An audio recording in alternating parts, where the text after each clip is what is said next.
3, 2, 1. Hi, everybody. Welcome to today's live stream show. We have some great guests today. Best guest, law professor Jo Potuto and Dawn Dacquisto, potential juror who has been following the Markel case for many years and covering it on her own channel. But due to my voice issues, I did ask Professor Jo if she could kind of take over since she did so well running SDS last week. Okay with that, Jo? I didn't hear you. Did you? I was so amused by you. I didn't hear your last comment. I was laughing to myself. Oh, okay. Well, we have just designated you as the person who leads the discussion. All right. Well, I'll start. As you can tell from the caption that Judy posted, this program is about what is the evidence or the information that we have that would lead to a conclusion that Wendy was complicit in the conspiracy to murder Dan Markel and that there's sufficient admissible evidence to prosecute her. So that's where we're starting. And I guess I can start with one, and it's maybe to me the most obvious. She's the person who benefited most from the murder. And it's a little hard to imagine that the person who benefited most had family members active in committing the murder, and she knew nothing about it and had no involvement in it. So, I mean, I would put that as number one. It's the key. I can't do the Latin, but key bono. That's where you start. And she seems to me to be at the top of the list. So, Dawn, I'll push it to you now. Okay, I agree. And I've always kind of referred to Wendy as the instigator. So whether or not the authorities have found actual evidence that she is involved, your point is very obvious that she was not only the person that benefited the most, but the person who was the most vocal, well, Donna too, but the most vocal about how she couldn't stand Tallahassee and how she wanted to move and how she, to this day, this is what really strikes me, is to this day in testimony after all these years, she still doesn't miss a chance to disparage Dan Markel, which is heartbreaking, but makes it also so obvious that she still has hurt feelings for whatever reason and holding a grudge against Dan. So she shows, to me, a great amount of hatred toward Dan, even to this day. Yeah. And Dawn, did you say before we went live that you have a kind of a capsule list of the things that you think would lead to a conclusion that she knew and was complicit? Well, Judy, I do. And you did it from Judy's list, but I have, understand. yes, from Judy's fantastic document that she did last night. Okay. And I'm going to summarize it, Judy, and then Sure. if you I'm sure I'll miss. Yeah, I'll jump in summary later. Right. Okay, go ahead. So the first one, summarize Wendy's behavior at the crime scene. An officer noted her car quickly leaving the scene, and as we looked at his testimony over the weekend when we were preparing for this, he said it was very different from the other people who pulled up to the crime scene and left. She did it quickly. Her interview with the police, Detective Isom, and trial accounts of her driving near the scene were inconsistent. So she had 4 different statements. One, the police interview, and then 3 times she's testified about her visiting the crime scene or not. And she claimed to be in a rush, but she also took a circuitous route. So she was not taking a shortcut. She was not taking the most direct route. But one of the things... If I can just interject there, excuse me, Dawn. The thing that has struck me all along is if she was in a rush and she needed to get the bourbon for the party, she could have gone to lunch and done that after lunch because she had plenty of time after lunch. There was no reason why she had to do it prior to. So let me just interject. That's my little a tiny addition to Judy's great list. Go ahead. Yeah. Yeah, she had a good 5 hours to talk to Isom, didn't she? She could have been getting out, doing all kinds of errands. That's a really good point. So that's the summary, Judy. What do we miss? Well, there's a ton of stuff that I wrote. It was kind of like a brain dump that I typed up late last night. It took me maybe an hour to 2 hours to type this up. So maybe I'll just go ahead and share it. But of course, the whole disclaimer is that these are just our opinions on this public issue. So the trials have been broadcast on multiple channels. Lots of people like to discuss this. So these are just our opinions. So That's right. Judy is doing that since she asked me to run the show. I would tell the people in the chat that if you have other comments or things to add, just post them so that we can try to do this as a kind of the entire enchilada and cover everything we think leads to a conclusion that Wendy was complicit and guilty with regard to the crime. Yeah, and who knows, maybe this will help the attorneys involved prepare for trial. So, I mean, sometimes when doing these YouTube things, I keep thinking of how Charlie said Rashbaum was watching all the YouTube shows and he would watch them while riding his exercise bike. So it is kind of creepy, I guess, to think, okay, great, now we're on their radar. And I did get a comment from someone who is presumably John Lauro years ago when I had this video about whether Wendy was involved. So, it's just something like, hey, justice for Dan doesn't mean no justice for Wendy. And, some sort of like slightly cautionary type of comment. And I think I did write back and say something like, hey, I'd love to have you on the show, or would you like to come on? And of course, no response. And I think he did the same thing to mentor lawyer James of Deep Dive True Crime.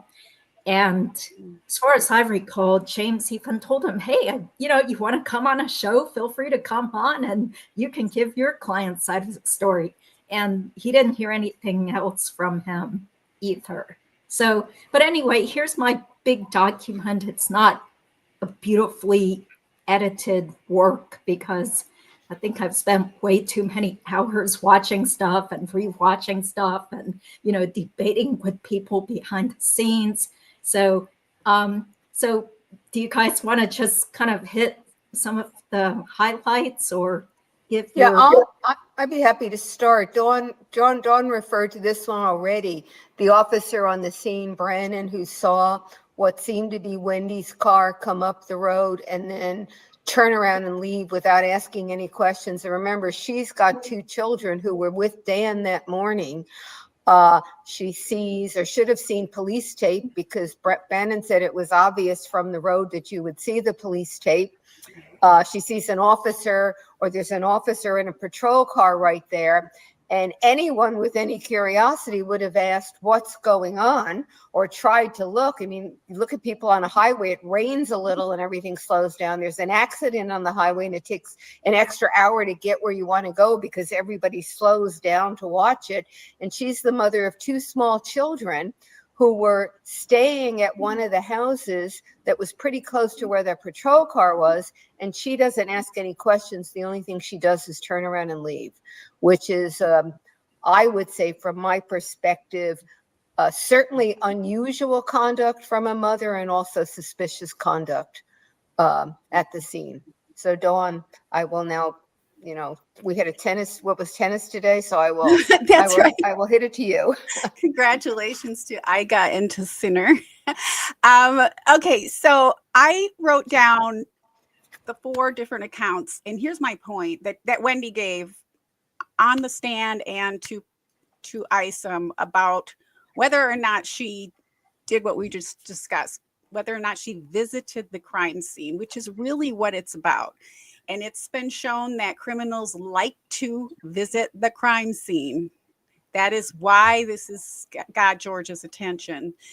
But she said, number one, I went to drive by Trescott, which I thought was interesting. This was at the police interview. It's the only time she used that language, drive by Trescott. So she literally went to drive by to ABC Liquor, and it was blocked. So I just turned around. First testimony, first trial, I went to turn on to Trescott, but I saw that it had been blocked off by some tape. So I just kept going on Centerville, which we know is not true. I did turn in this second trial, I did turn off Centerville onto Trescott. So she backpedaled there and changed her story. There was some tape and it looked like the road was blocked off. So I just turned around and went back.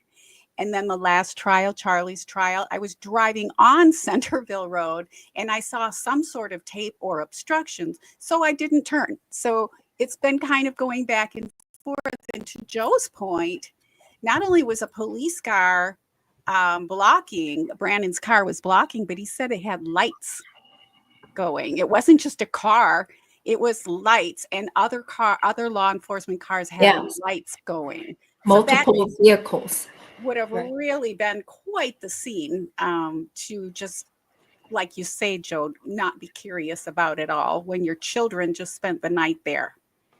Right. And as I recall, the tape was up fairly close to the house. And one of her accounts, which was she never turned, I think the evidence was she couldn't have seen the tape if she hadn't actually turned onto the road.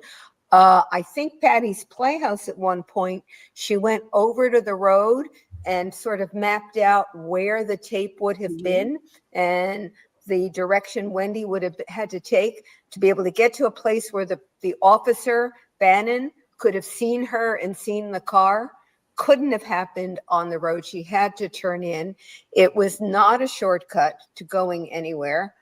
And my view of this is that either she was assigned the role of assuring that the murder took place that day, because there's some evidence, or at least some information, that there might have been an earlier attempt that didn't succeed. So either she was assigned that role, or she just couldn't keep herself from going and trying to confirm that it had happened, because there's no other. I mean, the route that she took was not a direct route. She was supposedly in a hurry. I mean, the explanation doesn't make much sense.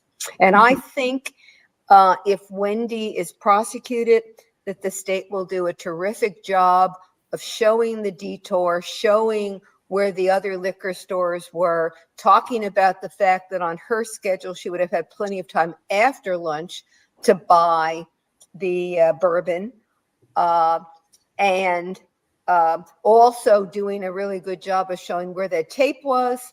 I suspect they may actually have a graphic to show you where the tape was, and that she had to have gone in to be able to see the tape. So. Yeah, at least one of the trials, they had Officer Brannon use some sort of laser pointer to pinpoint where he was located and how far that was to Centerville. So that's completely bogus if she's going to keep saying that she didn't even turn on Trescott. You know, she keeps changing the story. But the reason I bring this website up, Stephen Epstein's website, which is stephenpepstein.com. You can click on it. And in this picture, it's clear that that tape says crime scene. It doesn't say, just caution. So it makes it even more ridiculous for her to say that, oh, I thought it was a downed tree, or I thought it was an electrical outage. So and let me add, Judy, that even if she thought that's what it was, her children are in that house. Well, you want to be able to figure out whether the downed tree might have hit the house. I mean, it doesn't have to be a murder in the house to worry about the safety of your children. Yeah. Well, I mean, she probably knew the kids were in daycare because Dan had called her.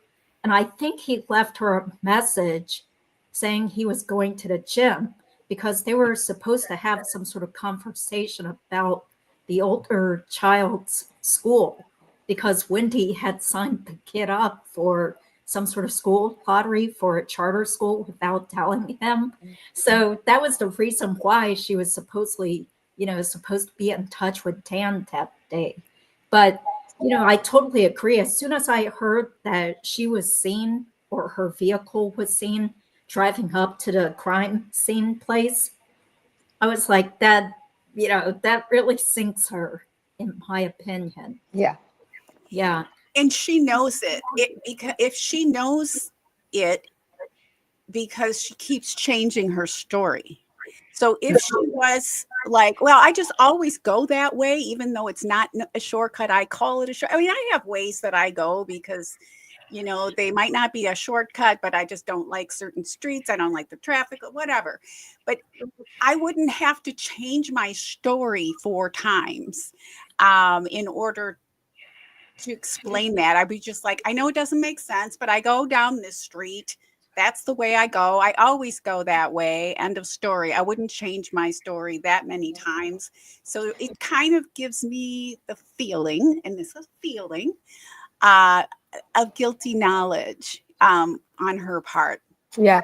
And I opinion. think the other evidence here, the other information is that not only is it, and you can see how far out of the way it is, but the street itself has speed bumps and other things. So you can't take that street very quickly. And Judy, you may have seen Patty's Playhouse on this.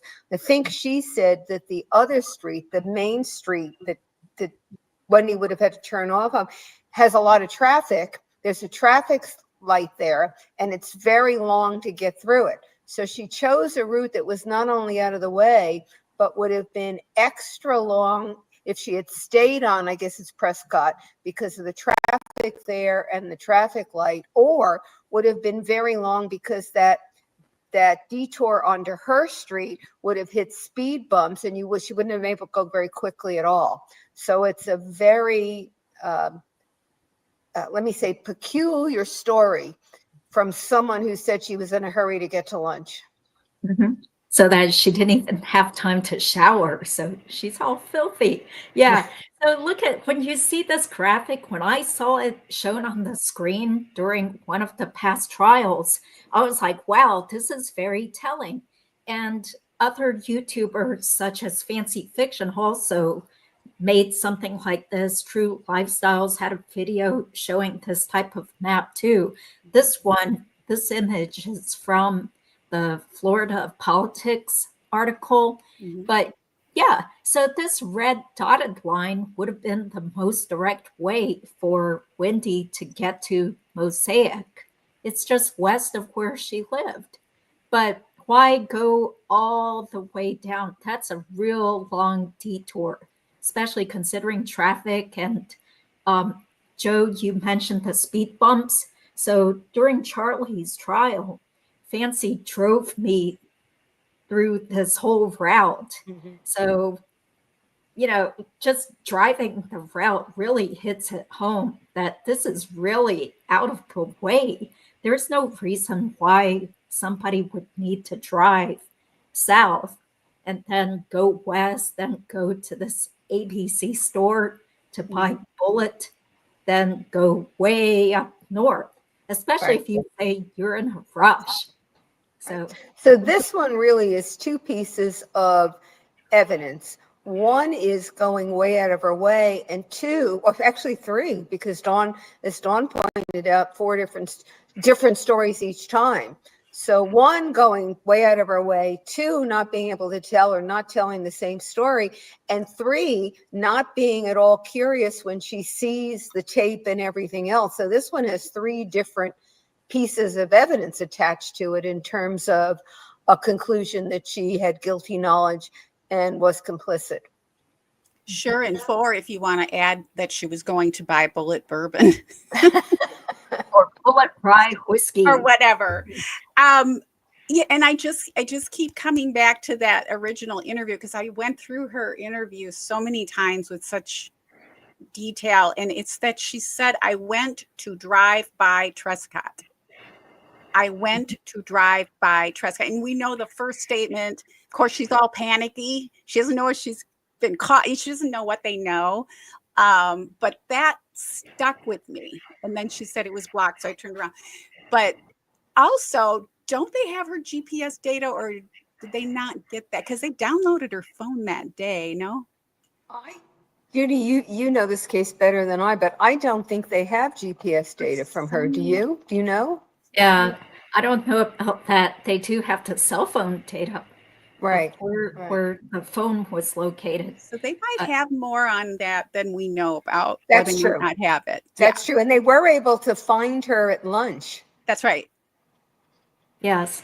And I always thought, now I can't even remember where I first heard this from, but I always thought that they found her through tracking her cell phone, because the police were able to quickly assess that Dan Markel's ex-wife worked also at Florida State. So they contacted the law school to get her phone number. And that's how I believe they found her. But then I went reading through the draft of Epstein's book, and it didn't say anything about that. So maybe someone told me behind the scenes. I can't even remember. But as we know from the testimony, was it Newland? The cell phone data can't give you precise location. It can tell you general area. So the cell phone data, I suspect, would be able to say she was in that area, but couldn't tell whether she had turned off Prescott or not. It wouldn't be able to be that nuanced or refined.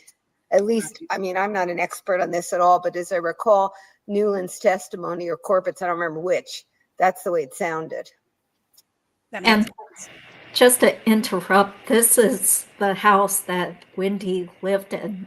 She was renting it on Aqua Ridge. So maybe I'll just let the video play silently while we continue talking. But unfortunately, I stopped recording for a little while because my hands were getting kind of tired from holding my cell phone the whole time. It was a really long drive to me. Like, this was not like something that you would want to drive if you're in a big rush to just go to a restaurant that's directly west. Right. Brandon's short little testimony had so many little details too. He mentioned that they were already aware of that Dan had an ex-wife before he even set up the perimeter. That he was already made aware by other police. Geiger. Could have been Geiger. Both. Yeah, Geiger. He said both, but so they were aware from the police. Law enforcement was aware that he had an ex-wife and what kind of car she drove and what color. So evidently they were on the lookout for this kind of thing. Which is crazy. I wouldn't even have thought of that.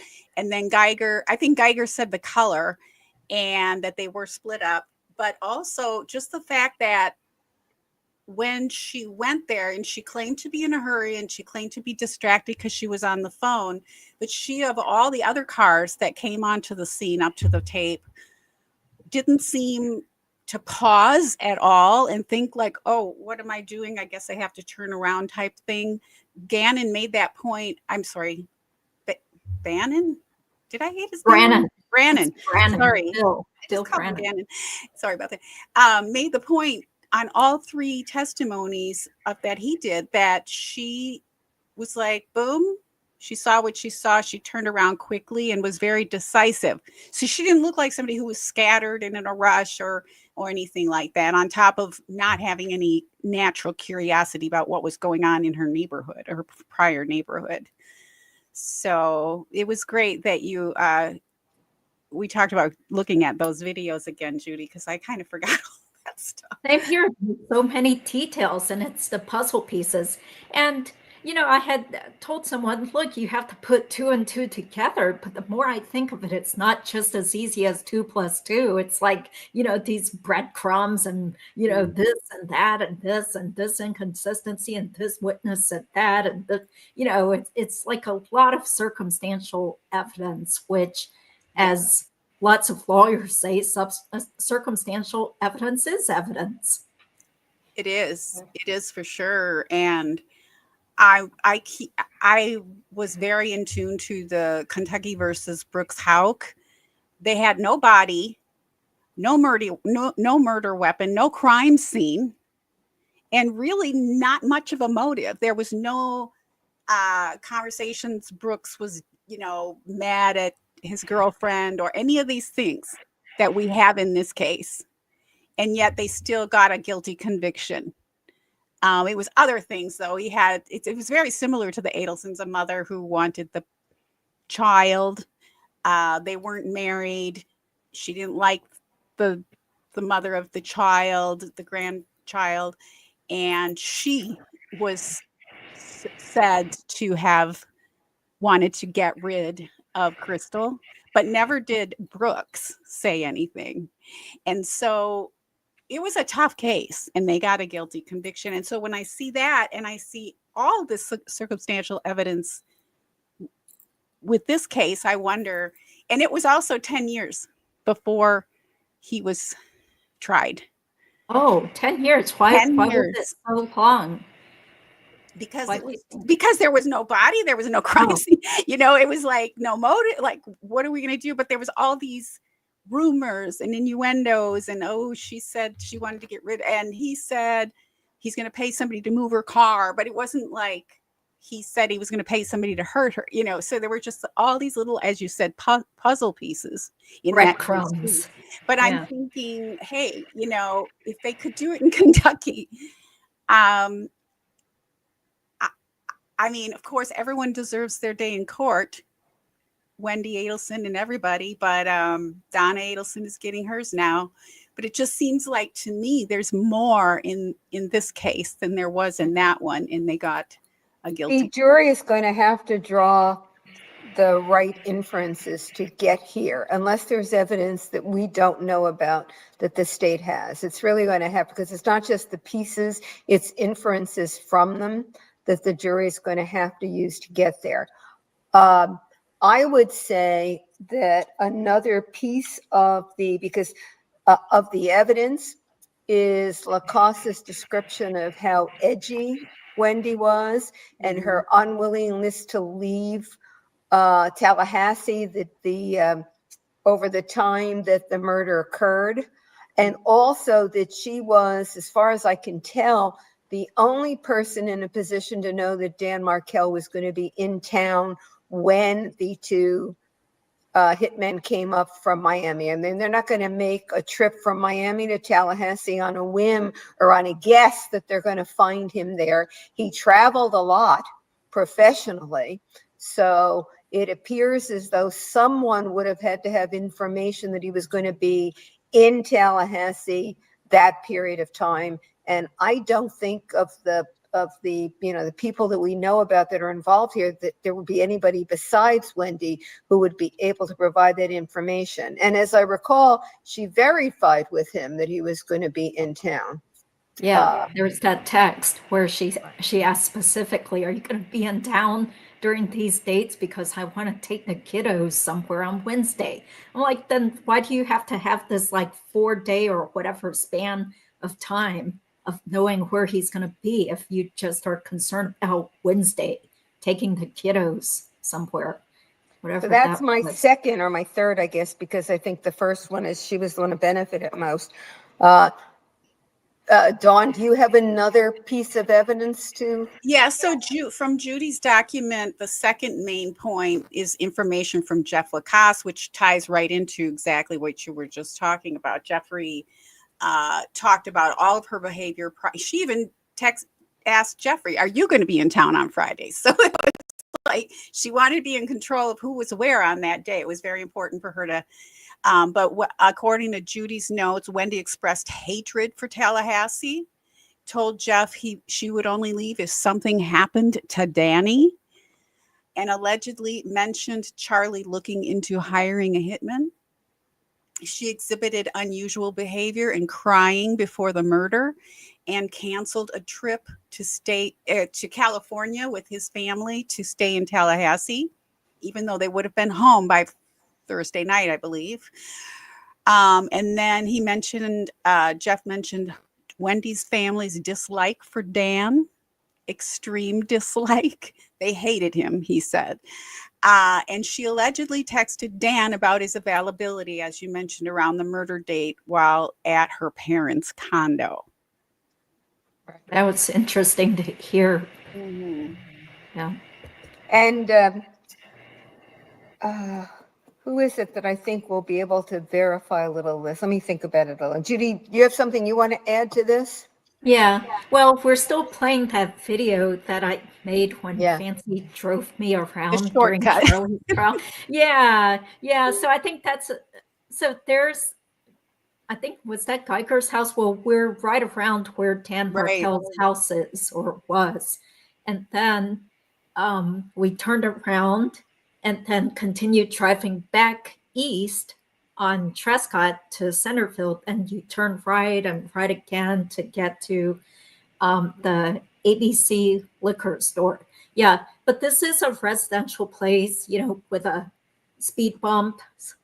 There are cars parked on the sides of the streets. It's kind of winding. So I know a couple of people did say that it was a shortcut, sort of, but to us, it's like, this isn't a real shortcut at all, because you have to drive pretty slowly down this street. Well, whether it's a shortcut or not, why is she making up different answers every time? And why is she there? There's no reason for her to be driving there if she's in a rush to go to lunch. And it's only a shortcut if you're down there already and you think you can miss the traffic light on Prescott by cutting in. And then the question is whether the speed bumps would slow you up more than whatever the traffic would be to get to the traffic light and then make a right turn. But it's not a shortcut if you're starting where she started at her house to get to lunch. There's no way you can make that claim. Yeah. She said in her police interview, after saying that she was going to drive by, she literally said those words. She then said something about it being a shortcut, and then also something about, well, because Isom said a shortcut. What? He was questioning it, but then she said, well, I kind of like to just drive by there and, kind of for the sake of nostalgia, which of course. Yeah. Nostalgia for a husband she can't stand. That she hates. Right. That's right. Yeah. Well, I have a third that I've been sort of pondering for a while, and that is they leave town virtually. Is it the day after the murder, or is it 2 days? Because they have that celebration of life or whatever it was, and then they leave town that afternoon. Is that right, Judy? Well, no, they left town the next day, which was Monday.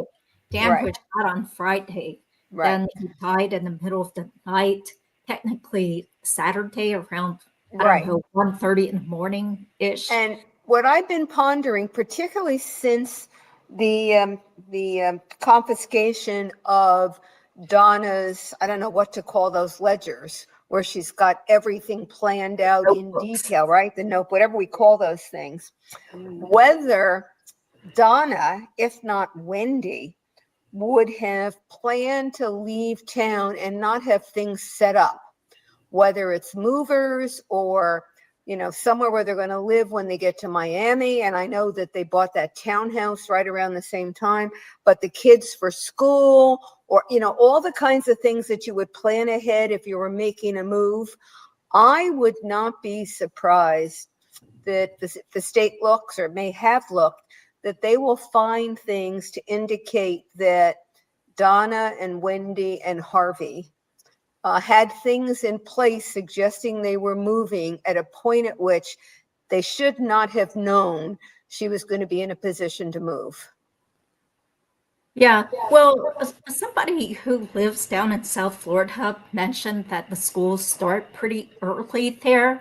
So that does make it more suspicious that, they had to time this so that the kids could get registered and start school. So who knows if there were inquiries already made. Plus, we've seen a lease contract that Harvey signed in May to get that 2-bedroom condo that I think was maybe down the street or across the street from the school the kids went to. So if that's all true, And I've seen the actual contracts thanks to YouTubers like True Lifestyles. I just wonder if there's more like that, planning ahead of time that would say, and I don't know that they would turn the electricity off at the house she was leaving, but those kinds of things that when you make a move or get the electricity turned on in the townhouse at a time in which they shouldn't have known that they were going to be leaving on that Saturday or whatever it was. So I'm hoping, I don't know, I expect that the state has been looking into it, and I'm hoping they have information like that, which I think would be pretty persuasive evidence as to, running to knowledge that the murder was going to occur. Yeah. And sure, Donna was organized, so she wrote everything down, right? Right. Yeah, she plotted, and she also left tons of breadcrumbs. Yeah. So this is the liquor store where Wendy bought the bullet rye whiskey. So I just stopped it there. Let me put this into the chat here. Yeah, thank you guys. Thank you, Defo. Really appreciate that. Okay, so this is where. Yeah, so if I make a comment, it also shows up as Dawn's too, since we're both live streaming this. Oh. Yeah. Okay, so let me go ahead and keep playing this. This is kind of a long video, so it kind of shows you what a long drive it was. Yeah. Yeah. Okay. Let's see, what else were we going to mention? Oh, yes, I had this in my document also. This is a small tidbit, but thanks to Mentor Lawyer, Deep Dive True Crime, he showed us the police interview of someone named Ryan. It's a woman who's an attorney. I think her last name's Cox, but I'm not sure. But her tidbit of info was that Wendy stopped by the day before the shooting to drop off her son's hand-me-down clothes, like she's cleaning out, and I suspect that whole week she didn't want Lacasse to be in touch with her because she didn't want him to see her cleaning up the house and packing up stuff, getting things ready.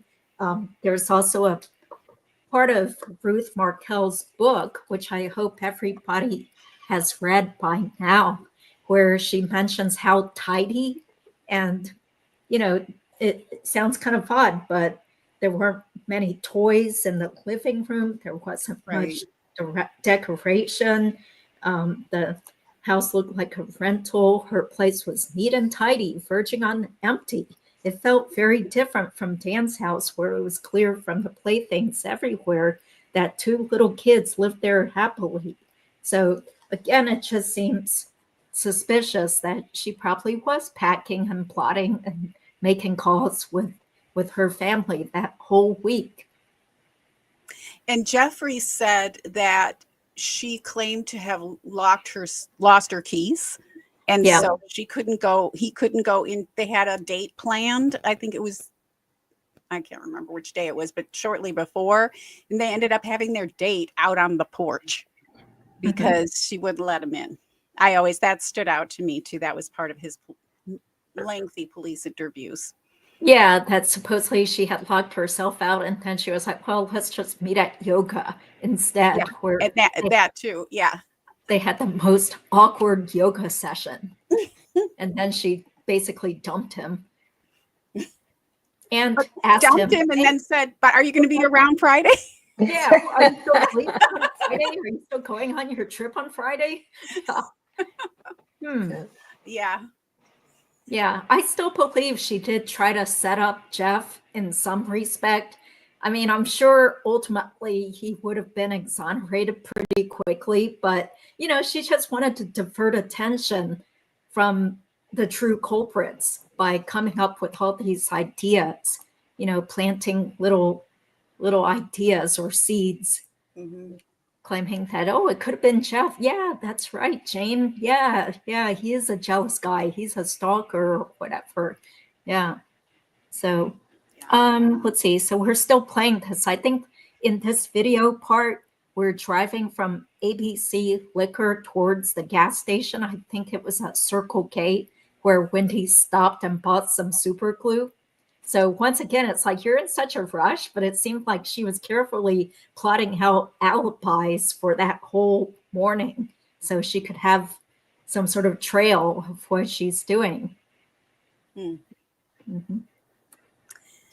So, So, Dawn, do you have another item to yeah. add? So the next category that Judy had brought to our attention is the TV repair alibi. I was just thinking maybe she got the super glue to fix the TV screen. That'd be ridiculous.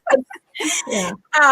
So this is Judy described this as a ridiculous alibi with the TV appearing deliberately damaged. I personally can envision Wendy taking a sledgehammer to that television. I really can see that. Yeah. But in my imagination, and Wendy insisting on fixing it despite its poor condition. The TV was also seen as a code word for the murder in some of the phone calls. And Jeff also in his interviews talked about that screen being broken. So she made sure that he saw that the screen was broken and made them kids watch some show with this horrible distortion from the broken screen. Right. And with regard to the TV, the situation at the house, I mean, you've got, first of all, this is another, this family has more silly explanations for things than I think I've seen in a trial in a long time, Donna and Wendy combined. The idea that, I mean, I think Jeff Lacasse said the TV didn't seem to be a very expensive TV. You know how even 10 or 12 years ago, you could get a TV without it costing you, a fortune. But the idea that she thought she could replace the screen on a TV plus the repair time for less money than it would cost to just go buy a new TV and start fresh and not have the inconvenience just seems to be silly. But in addition to that, she calls Charlie while the repair person is there to ask what he thinks. And I think, what was he, Judy? He was on the phone about 11, 13 minutes with him. Who 18. does that when you, 18, better yet, who does that when you have a repair person in your house waiting to know what you're going to do and you get on the phone, and talk to your brother for 18 minutes about what? Couldn't have been, should I get this TV repaired or not? So another silly explanation. Yeah.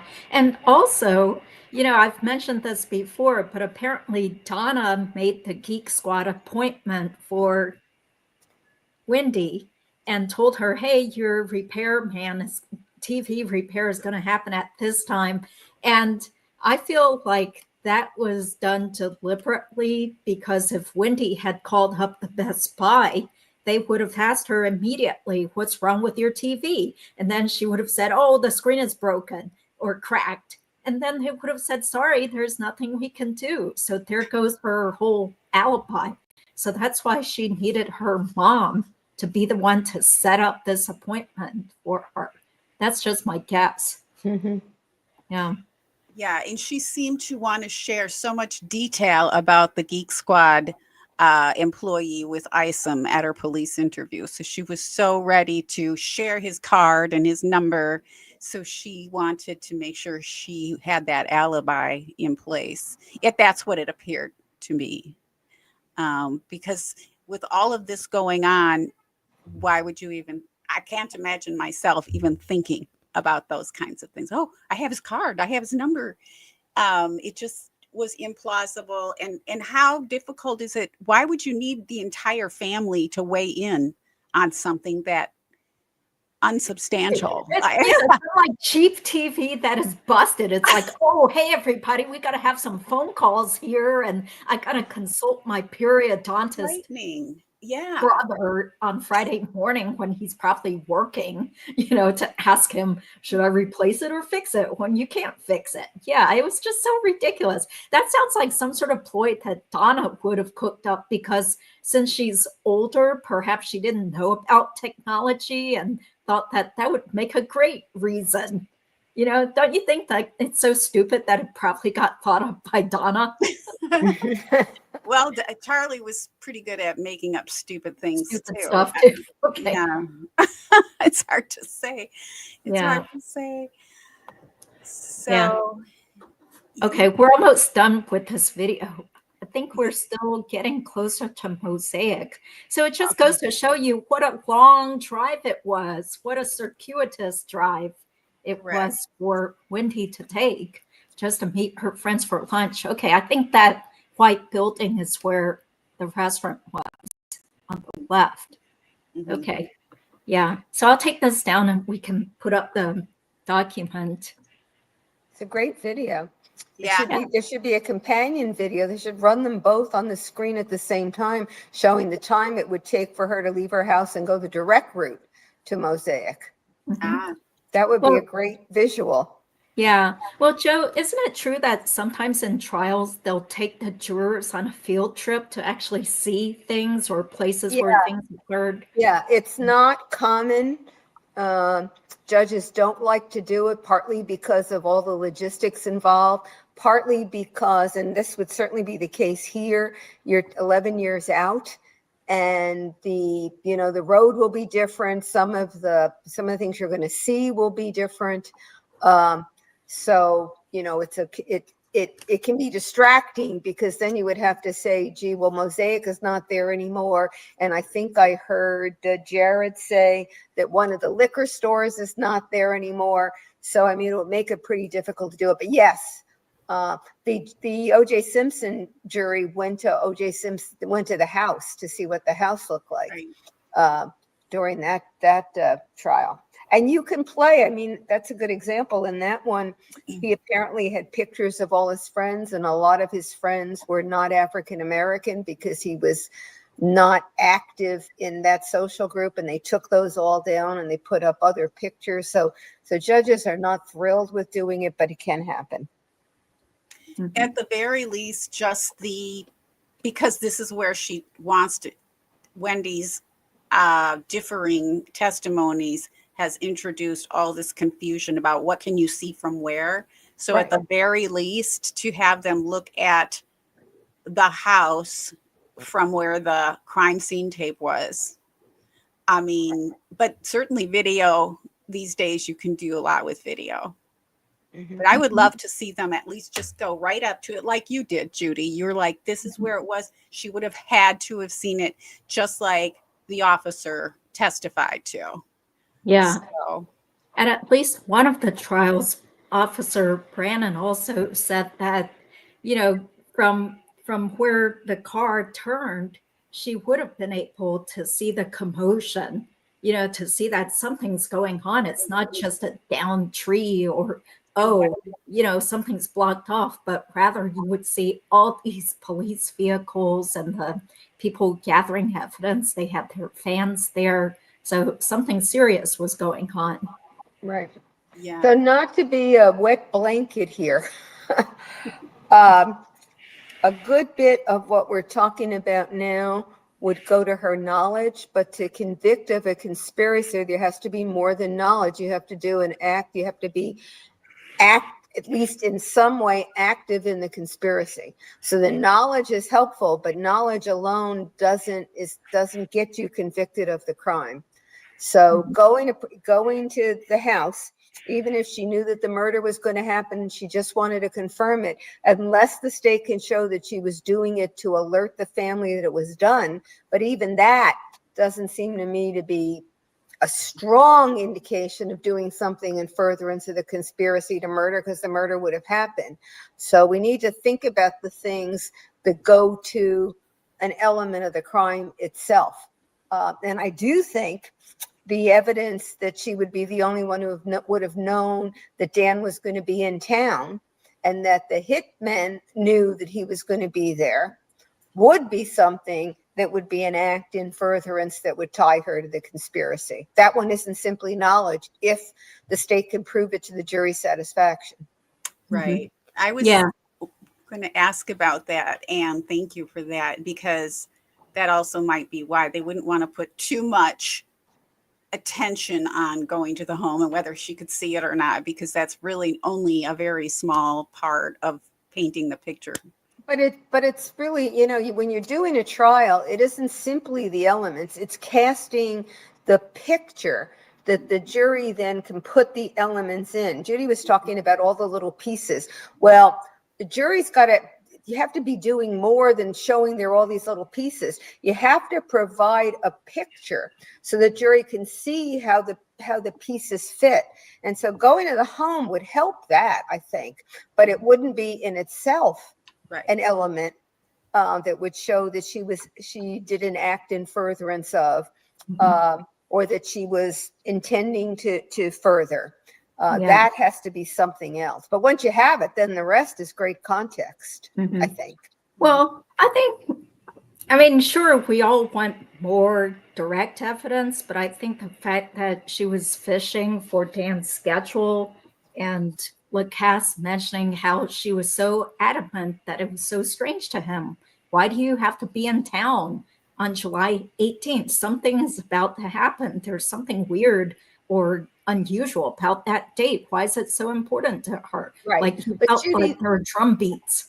That again, the first one I agree with goes to an element. The second shows that she knew something was going to happen and she wanted to be there. Unless there's something in the evidence that shows her being there was a part of the plan in some way, that goes to knowledge. And I do think there's enough here to show that she had knowledge that something was going on, but you need that other piece. Yeah. Well, what about, so here's the thing. I understand Louis Rivera did not have direct contact with Wendy, but he did mention Wendy multiple times. He also mentioned the lady who wants her kids back. We knew that we had to kill this guy by Friday because he's going out of town that weekend. So, it does make you very suspicious that even the hitman mentioned Wendy. And, he was kind of waffling back and forth as to whether he thought Sigfredo knew Wendy. But he did say that Sigfredo pointed to some woman on the street that they saw. And Sigfredo said, that's Wendy. That's the lady we're doing this job for. And Sigfredo allegedly called Katie to say, what's this lady doing here? Why is she looking at us funny? And Katie supposedly said, oh, she's just making sure that the job's going to get done. So unfortunately, I don't know if Katie remembers this because she didn't mention it in her proffer, but that's what Louis said. So,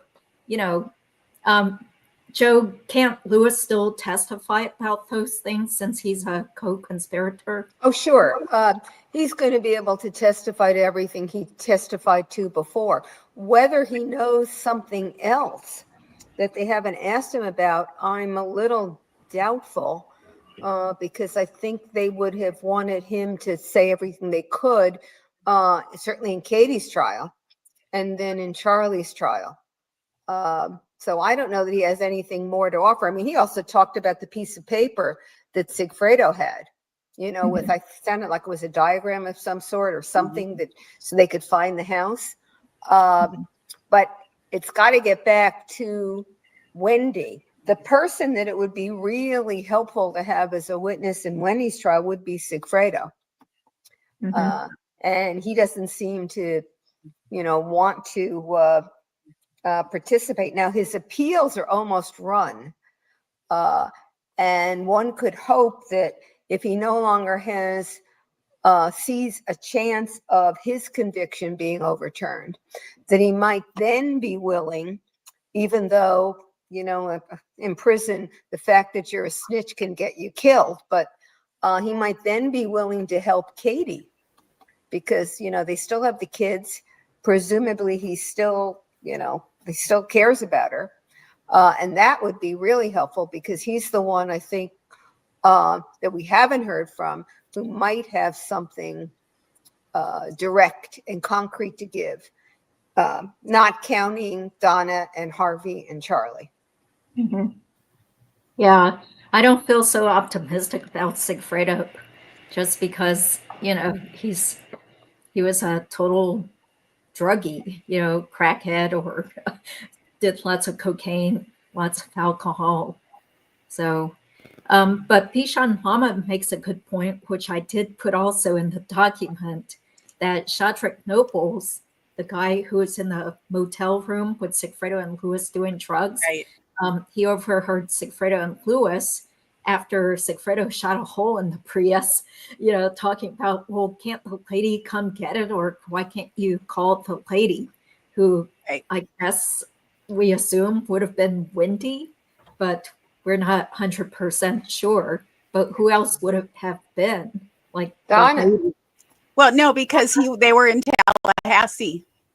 So how could That's Donna true. You're help right. them with You're the right. broken Yeah. down car? Yeah, I was going to bring that point up. Yeah, you're right. Cedric. And she was the only one there. Charlie and Donna were both in Miami. Right. You are So, right.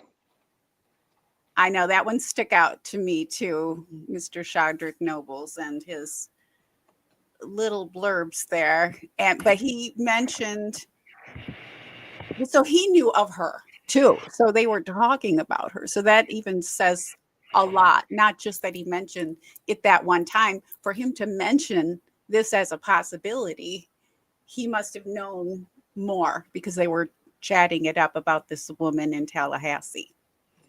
Yeah.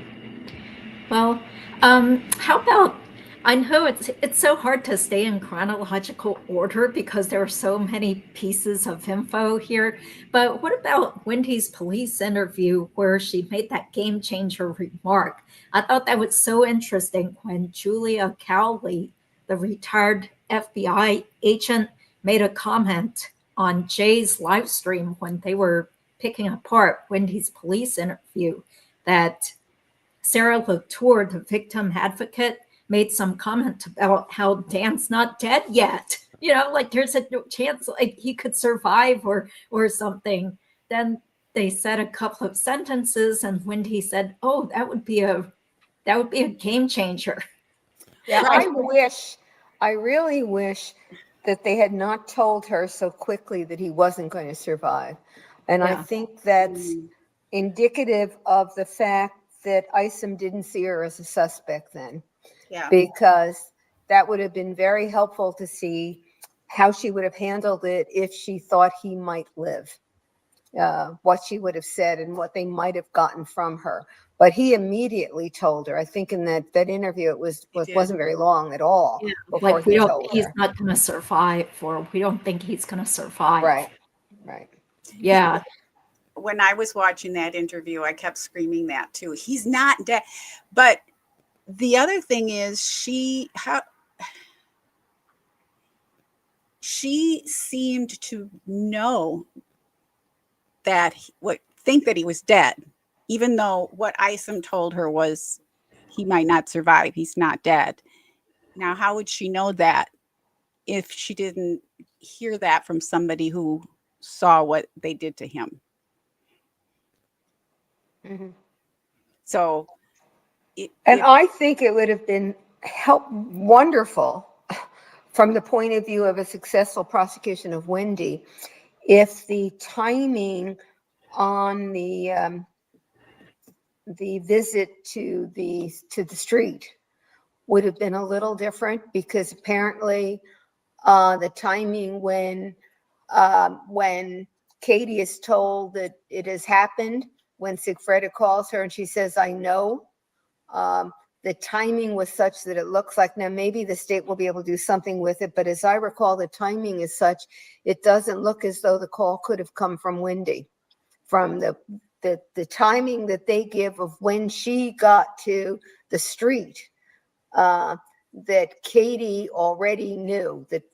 And so I hope that they can do something with that, because that would be very, very strong evidence if they could do that. Yeah. The only way to clear up the confusion would be if Katie remembered this. Like, yeah, Charlie sent me a WhatsApp message or called me on the burner phone and told me, Wendy had confirmed that Dan was shot. But so far as I know, Katie didn't say that. Right. So, It would even be helpful, Judy, if she could remember that Charlie called her because the question then would be, how would he know Right. before Sigfredo called? I mean, the only person we know that would know that something happened, because it was, the timing is pretty close. It isn't as though there would have been, I doubt there would have been news stories about it already, would have been from Wendy. So, I mean, we'll see. they were going to pay $100,000 or $138,000 to kill Dan, and supposedly this was maybe the second or third attempt to kill him. So why wouldn't they want to confirm that the job had been done before paying such a big chunk of money? Right. So, yeah. Well, what about just her general demeanor?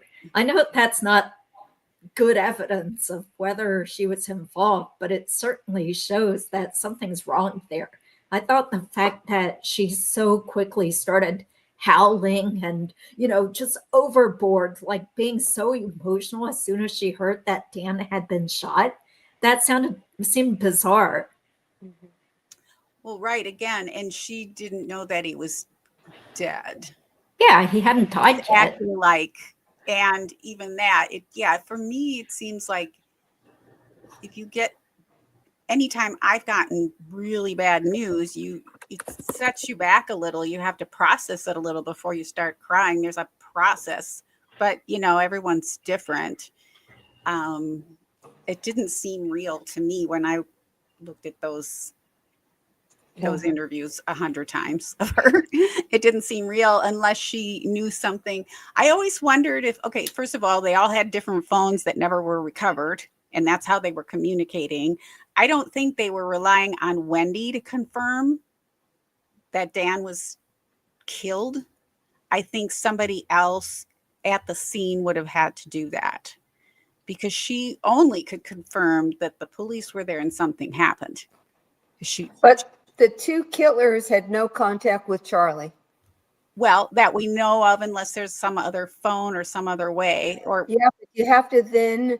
Katie has another phone. Except that Sigfredo did that murder for Katie's lover. And Katie says she doesn't tell him who, and that Charlie didn't know that it was her, common law husband that was going to do the killing. So to do that, you would have to assume that Sigfredo knew and was okay with it because Katie wanted it done, which I think I'd have a little trouble believing that's what occurred. And there has to be the two of them or Wendy, because, well, I was going to say that no sensible murderer would send another person out who has no involvement to confirm it was done, because now you've got more people involved who know about your guilt. But well, I will say that's true, very true, and I agree. When I was first watching her police interviews a million years ago, I had this sense, and this doesn't mean anything, but I had this sense that somebody was there to witness it, and it might have been somebody outside of Luis and Sigfredo that confirmed it to somehow or another to the family. I don't know, but I just had that feeling. Okay. Adelsons definitely would not have just given out their money so readily, especially if they had really been ripped off the previous year. Yeah. So, and Lewis did say that they had burner phones, or Sigfredo or Katie or both of them had burner phones also. So who knows what's out there.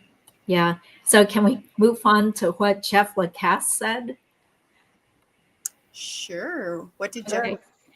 Well, I felt like Jeff Lacasse, how does he pronounce his name? Lacasse. Yeah, he was very intuitive, and he remembered a lot of details because it was so disturbing for him.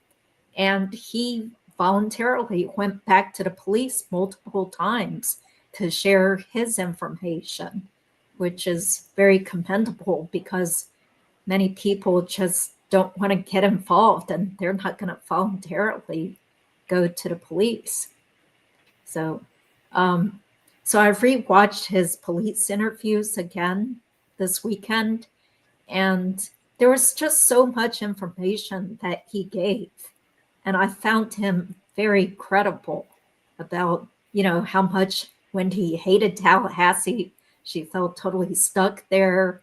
And the only way she could leave would be if something happened to Danny. So why would she say that so soon before Danny actually got killed? It sounds bizarre because, in my opinion, she knew something was going to happen. Right, especially since he said that Wendy told Jeff that Charlie had already looked into hiring a hitman. Mm-hmm. Yeah. Exactly. And it's also weird that why would she keep repeating this hitman joke? When lo and behold, he is killed by a hitman. Is that just a coincidence that, she thought it was funny to bring up here and there to see how Jeff would react, I think. So despite Wendy acting on the stand that she liked it, she liked Tallahassee. Jeff said that she would give off that impression to other people, but as soon as the doors closed, like one of the biggest conversational topics was how much she hated being stuck there. Yeah. Yeah. Yeah. She blurted out about Charlie joking around about hiring a hitman to ice him within the first 5 minutes of her police interview after saying that she was going to drive by Prescott. Yeah. She said a lot there. Mm-hmm. Yeah. And then to some people who are just looking at the case at a very superficial level, they might say, well, look, see how innocent she is? Because, why would she bring up her brother like she was trying to help the police? But, once again, Jeff said that she loves playing mind games. She's a very manipulative person who lies all the time, plants these little eggs, Easter eggs or something, likes to manipulate people into thinking certain things. So it kind of makes sense that she would try to point a little bit of suspicion at her own family members so that it seems like, oh, she's being so honest and helpful here. Well, and she also has to cover herself because she mentioned it to, did she mention it to the TV repairman? I mean, she talked to a couple of people about her brother telling that joke. So if she hadn't said something at that interview with Isom, they would have been back to her or wondered why she didn't share it when they got it from Lacasse, or they might have gotten it from others. And she knew it and didn't say it. So, I mean, it seems as though if she was thinking that would be something that she would feel the need to share. Yeah, it was definitely came off as preemptive, for sure. Right. Good way to put it. Softening the blow. Mm-hmm. Yeah. So I totally encourage people to rewatch Lacasse's full police interview. There's multiple channels that have it, but Deep Dive True Crime was the first one to get this type of information. I think originally he edited it because he didn't want to give out too many embarrassing parts, but then later other YouTubers just showed the whole thing. So now he also has the whole complete trilogy up, which you can see on Deep Dive True Crime. And I wanted to play a little bit of it. I hope you guys can hear it, but let's just listen to like 4 minutes of this, if that's okay. So let's see. Okay, here we go. Let me know if you can hear it. It's just uncanny to think back on it. It's gonna happen. Like, there's like this drum piece. It feels like they're moving towards something. It's really, really strange. I don't know what's going on. And one of the strange things that happened was we had a trip to California scheduled to see my parents the week that Danny was killed. And in early June, she rescheduled that trip. And I said, what's the problem with the trip? She says, well, I'm worried we'll get stuck in the airport and we won't be back on Friday. I have to pick up the kids from school.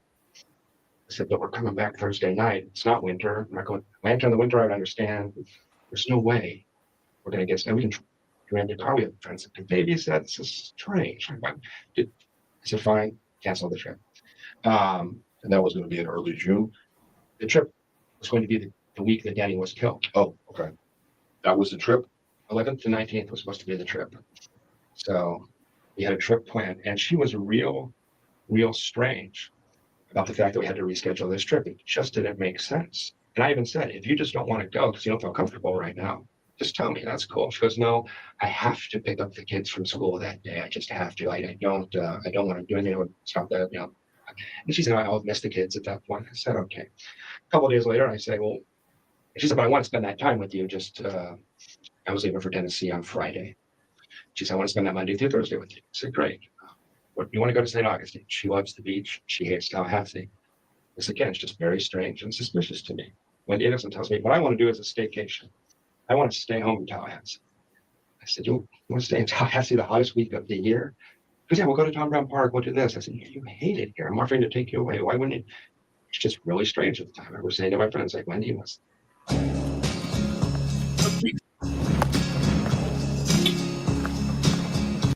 People laugh. I said, Wendy says she wants to stay in Tallahassee. She leaves town. Sure, every chance she gets, she leaves town. Why would she want to stay? I said, I don't know. I have no idea. Finally managed to convince her to do a trip to St. Augustine, but we had to schedule it so that we were back basically by the time of the shooting. So that was just strange. It was peculiar at the time. When we scheduled that trip to St. Augustine, I'm sitting there, she has her calendar open. You had to schedule everything with her. That's just how she was. It was just at the time, I remember sitting in her office trying to schedule this, and there's this weirdness about that weekend. She was scheduled other things, no problem. But that weekend, she just was intent on. That day meant something to me before Danny was shot. There's something weird about that week. I don't know what it is. There's something weird about that week. If we keep going through June, other things I noticed in June that were really crazy. Let me back up a second so I get this right. Yeah. July 11th through 19th, you're supposed to go to California. Leave on the 11th, come back on the 19th. I can look it up for you. It might be 12th to 19th, but it was the week that Danny was shot. Yeah. Okay. Yeah. So when is she saying I can't do it? What date? What date are we talking about when she's telling you I can't? Early June. I can pull up the exact Early date. June. Early June. Yeah. So you're supposed to go to California with her, just you two. Yeah. Plane tickets purchased. She sat me down. I think it was June 5th or 7th. I will find out for you if you would like. Yeah. And she just said, I can't do that because it just didn't make sense. It just didn't make any sense.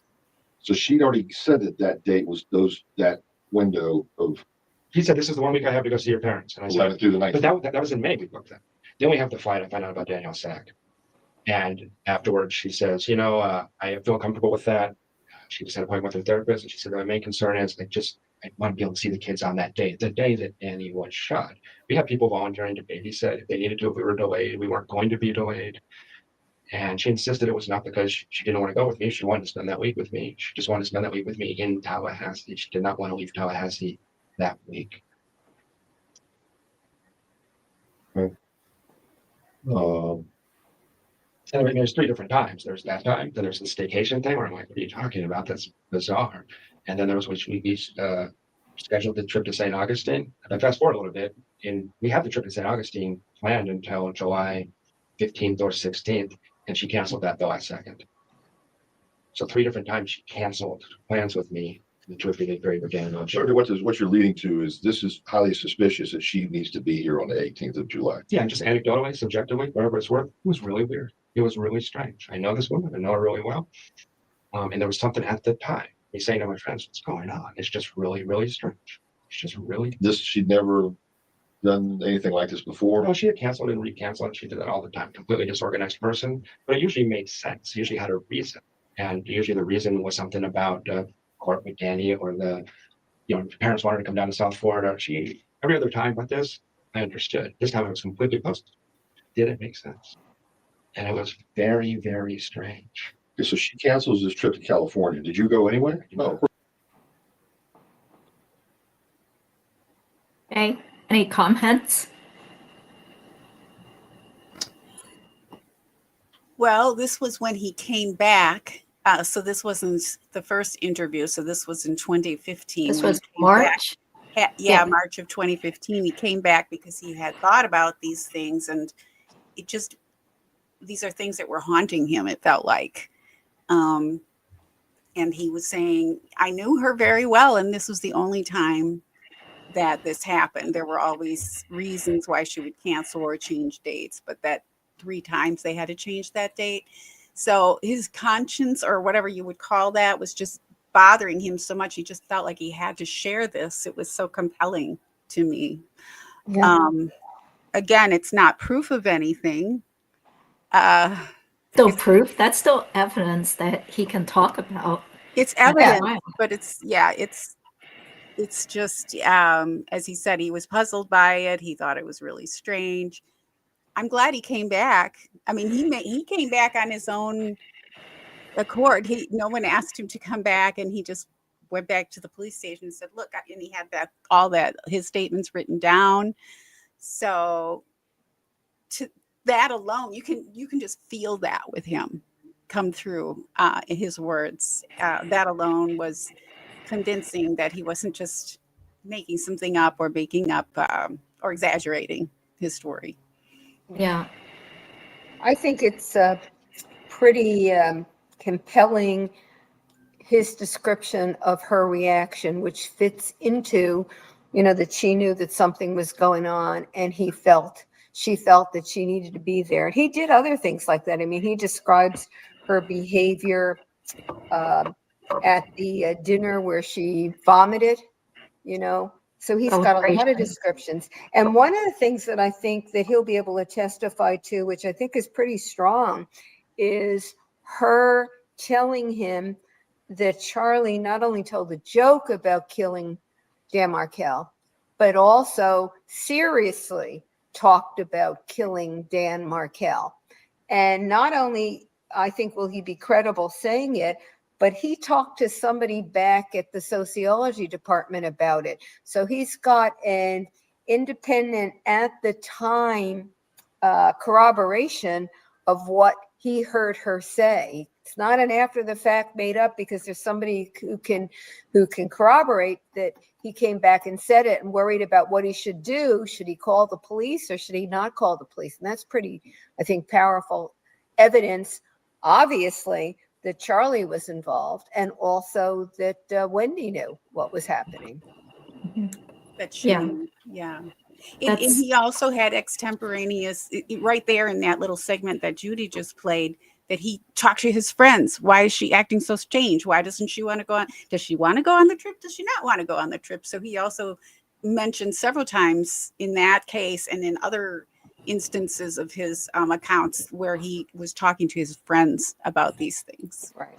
I also would add, in terms of the context here, that the timing of the murder is coming around the time that in the divorce proceedings, Stephen Webster is trying to get information about whether she was withholding information in front of the judge with regard to assets. And there was supposed to be a hearing on that, I believe, pretty close after the date at which Dan was murdered, which also, again, looks suspicious in terms of the whole picture.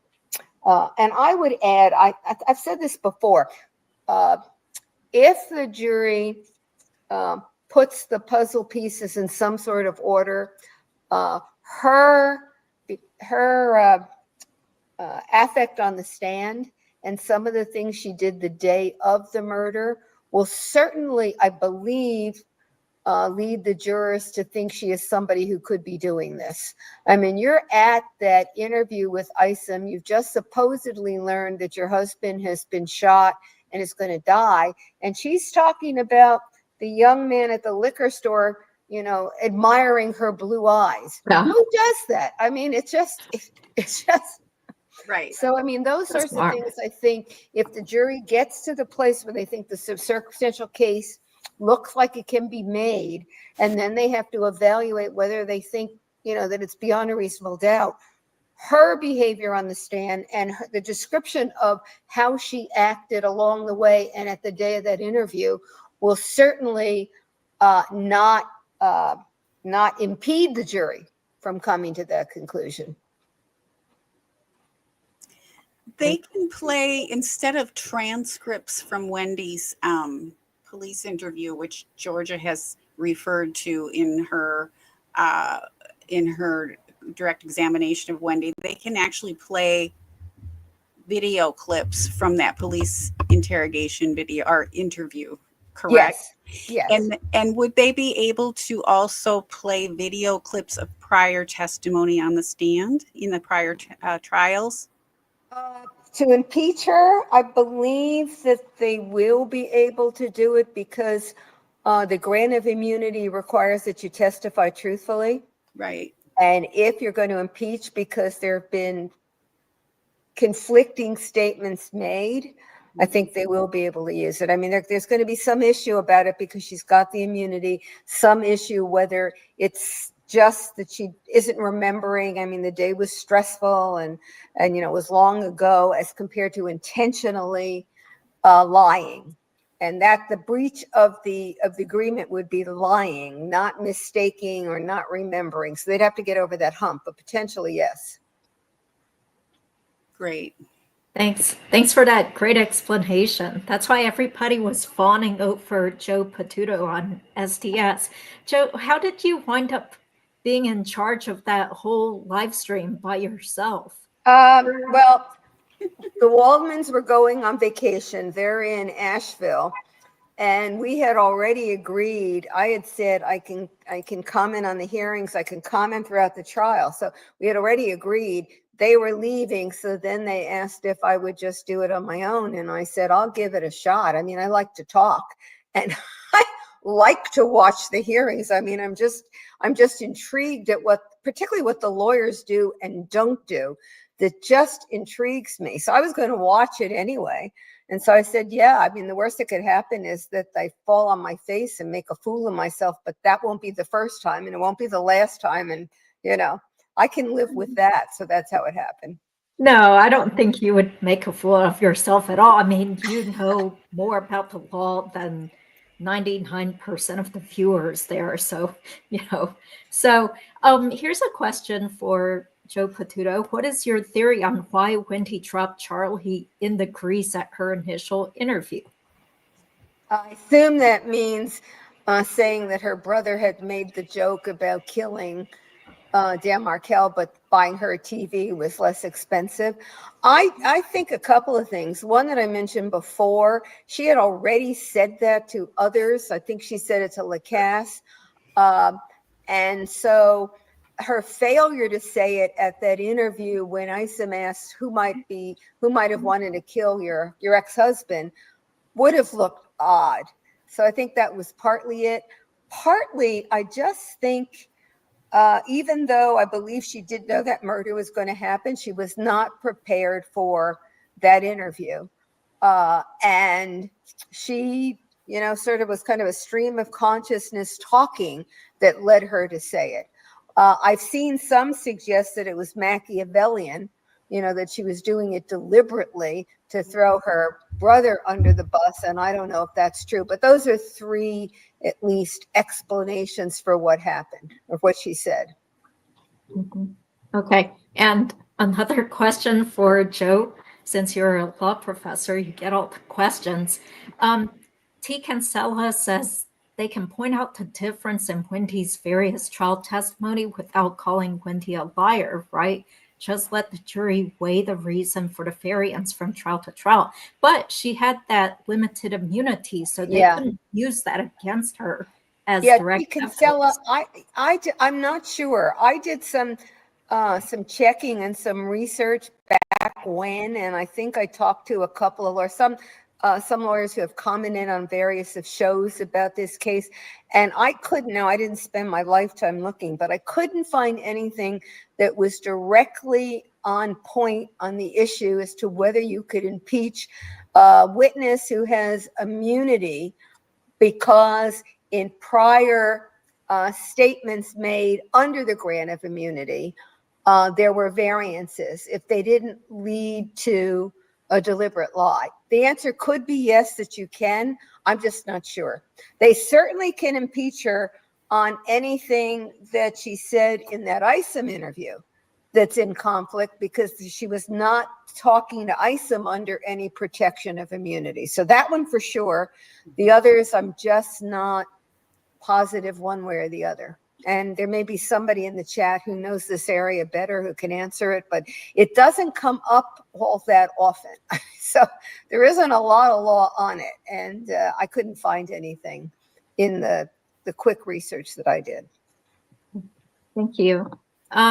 Okay, another question for you. Do you think the defense is going to pull a fast move at the 11th hour for another delay or hiring new counsel for Donna? Gosh, I hope not. I don't think Donna can say, I want new lawyers at the 11th hour. So I don't think she's going to be able to do it. I don't think they want to do it. I mean, they took on this defense. I mean, lawyers don't typically say, gee, now that I've been doing it and I've invested all this time, I really don't want to do it anymore. And they're not, they've got an ethical responsibility. They just can't say, gee, I've been doing it for the last 6 or 8 months, but you know what? I've changed my mind. So from their point of view, it would have to be significant before it could happen. The only thing I can see on the horizon that might implicate the trial date. And I say this only as a possibility. You heard everybody who watched that hearing yesterday or the other day. Everett was very clear he intends for it to go. But the only thing that's on the horizon is the new wiretaps or emails, whatever it was, that came after October. Now, there were, let me do a sidetrack here. There were other wiretaps or emails, I'm not sure what they were, that the defense didn't get because the filter team had said there is lawyer-client information here. They never directly asked, they never hired the forensic team back, when they were first hired to look. So those emails, if they want to say now they need more time, my guess is that Everett would say, you've known about these for a while, you just can't, we're not going to hear it. The ones that came after the October investigation, which they have only just gotten, I think those they at least have a credible claim, if they can't get through them, that they need more time, that it's not their fault that they didn't have them, that they asked in June or whatever. I don't think Everett will agree to that either unless they can make a pretty strong showing. And so far, that's why I like watching these. Their showings, they may have a stronger case than they can make, but they're typically are over up here. Conclusory statements rather than pointing to particular concrete pieces of evidence to make the argument. It's not a good way to make an argument if you want the judge to grant you something that the judge is not inclined to do and in law probably doesn't have to do. So long answer. I apologize. I think the trial will go on October 19th. The only possibility, in my view, is the information that the defense has gotten in the last couple of weeks relating to the October investigation. And I think they'd have to make a pretty strong showing for Everett to say, okay, we'll push the trial date back. Yeah, Everett seemed pretty stern and no nonsense. Boy, did he ever. Yeah, good. Well, this is kind of ties into what I also put in my master document thing, was that Wendy would otherwise refuse to testify if she weren't given that limited immunity, right? Because as you heard in her deposition, which Tara Lacasse, or not Lacasse, Tara Kawas and Christopher DeCoste took Wendy's deposition back in 2019, and Wendy basically refused to answer at least 90% of the questions. And she for kept asserting. For those who are watching this who have not seen it, Judy and Joel Waldman did a reenactment of that, where virtually every answer was I assert. And the assert was I assert the privilege against self-incrimination. Yeah. Now, I will say that it doesn't appear to me that the state pushed there, or that Lacasse in doing that interrogation or that interview pushed, because I can assert the Fifth Amendment privilege, but that doesn't mean that I really have a valid claim to the privilege. And if you're asking me questions and I assert, you have the right to go to the judge and say, she's asserting a privilege over a bunch of things. We don't think it's a valid assertion. And then the judge would have to review the information and decide that the assertion was either correctly made or not. So it doesn't appear to me that Lacasse did that. I mean, excuse me, the lawyers for Katie did that. Had they gone to the judge, it may have been that Wendy would have had to answer a few more questions than she did. We don't know because I don't think they did it.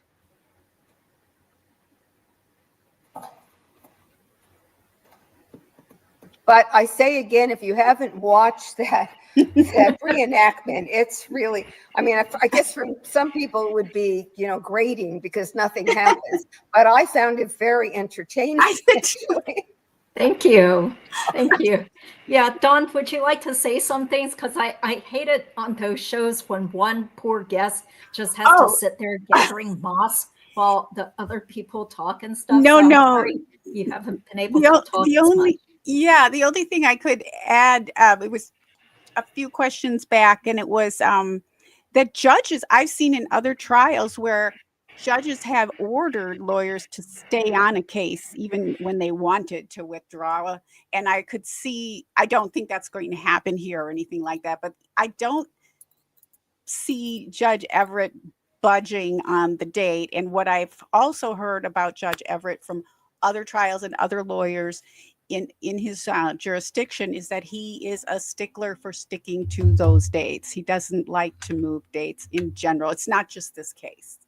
That's all. Okay, so you guys can answer this. If the neighbor hadn't found Dan, when would the murder have been reported? When did Wendy expect it to be reported? When Dan didn't pick the boys up for swimming? Was he teaching then? No. It was in the summer, so he wouldn't have had, it might have been a while, unless he had appointments at school or there was a meeting at school.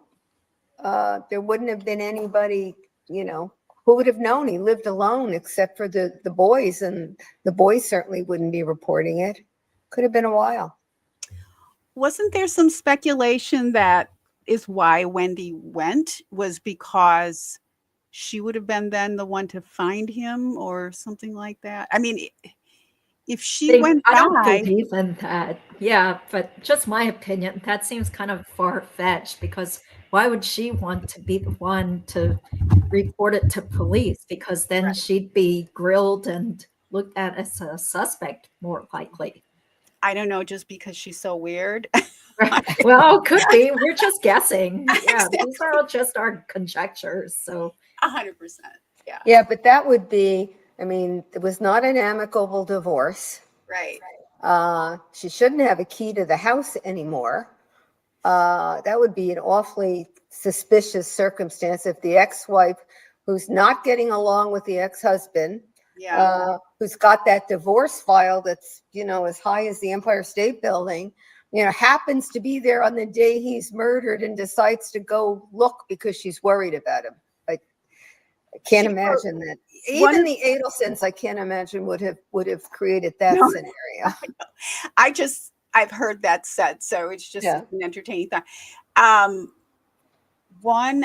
forgot my thought there. Jeff said many times in those interviews that Wendy lacked impulse control. And so as much as she wasn't curious when she saw the police presence and the crime scene tape, she was probably otherwise very curious about what was happening if she had wind of what was going on. Yeah. Oh, and Lacasse did say during his police interview that Wendy did have a key to the house. Yes. So that seems a little strange. I guess Dan Markel still trusted her enough to let her have a key to the house. Yeah. So do we know why Wendy is considered as a co-conspirator? Well, we can guess because so much information has been made public. So that's the thing. What Jo said, and she's the number one beneficiary of Dan's death. Well, plus they also have all these breadcrumbs leading to her and her suspicious behavior, witnesses talking about her weird behavior and stuff. Yeah, changing the kid's name. Yeah, I mean, this is kind of like a tangential issue because it doesn't really show that she helped kill Dan, but it kind of shows how much hatred she had towards Dan. Because even when he was still alive, she seemed to have some sort of contempt or disregard for him. For example, not even mentioning him in her book biography. They're still living together. And her biography says nothing about him and just says she lives in Tallahassee with her 2 boys or something. So let me bring up my nice little document again, since I think we're kind of just jumping around and stuff, especially with the questions. Okay. Yeah. So I did focus a lot on the suspicious behavior with Jeff Lacasse and suddenly wanting no communication with him that whole week, but still wanting to know if he's leaving for his trip on Friday. I think we mentioned all this stuff. Oh, and this is something where a long time ago, Fancy Fiction did put up a photo of Wendy's trunk. Do you guys remember seeing that? Where there's a picture of the back of her car open, and all you see is like a small cardboard box with her books in it. And it just seems suspicious because once again, it looks like, was she already plotting to pack up her car and have everything ready to move? It's just a little tiny puzzle piece there, but it seems bizarre because most people who have 2 young children, their car is a complete disaster. I know mine was when my kids were little,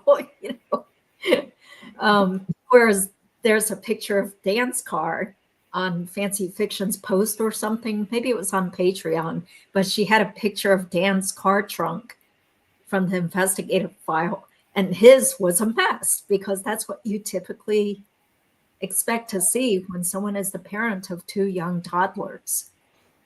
I thought I remember seeing her trunk, the photos of the inside of her car from the day of when she was at the police station. They took photos. Yeah. Okay. With those, with the liquor, and weren't there car seats?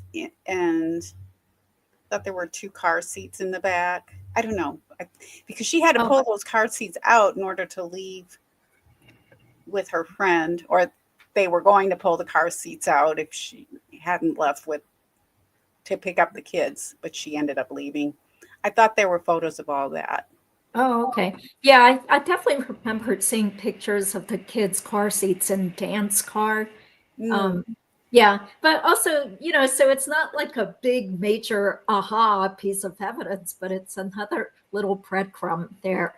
And then, of course, once we saw the probable cause affidavits, there was more bad evidence against Wendy in there, where the detective called Wendy on Monday after Dan's shooting, and the call quickly dropped.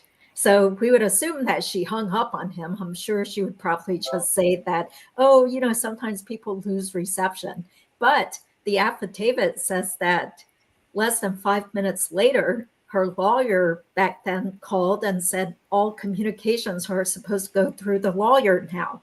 And then they never heard back from Wendy or Donna, Harvey. They said they were going to speak with the police that day, but instead they were packing up and leaving town already.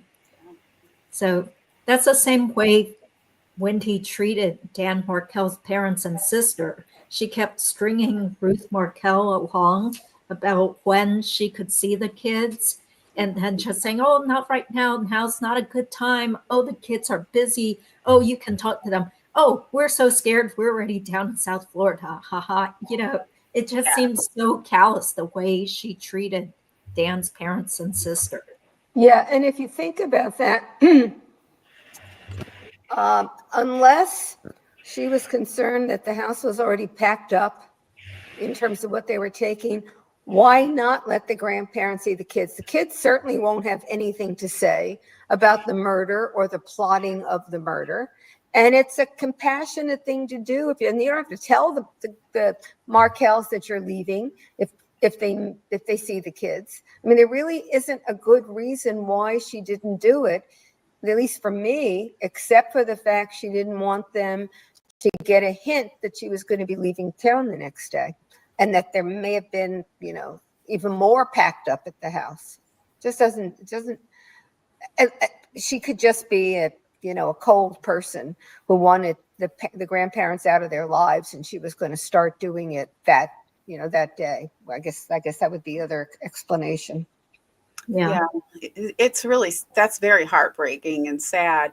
And if you just take like the macro approach of how much access now Donna and Harvey have to these children compared to Dan's parents and Dan's family, again, showing that that's ultimately what she wanted to accomplish.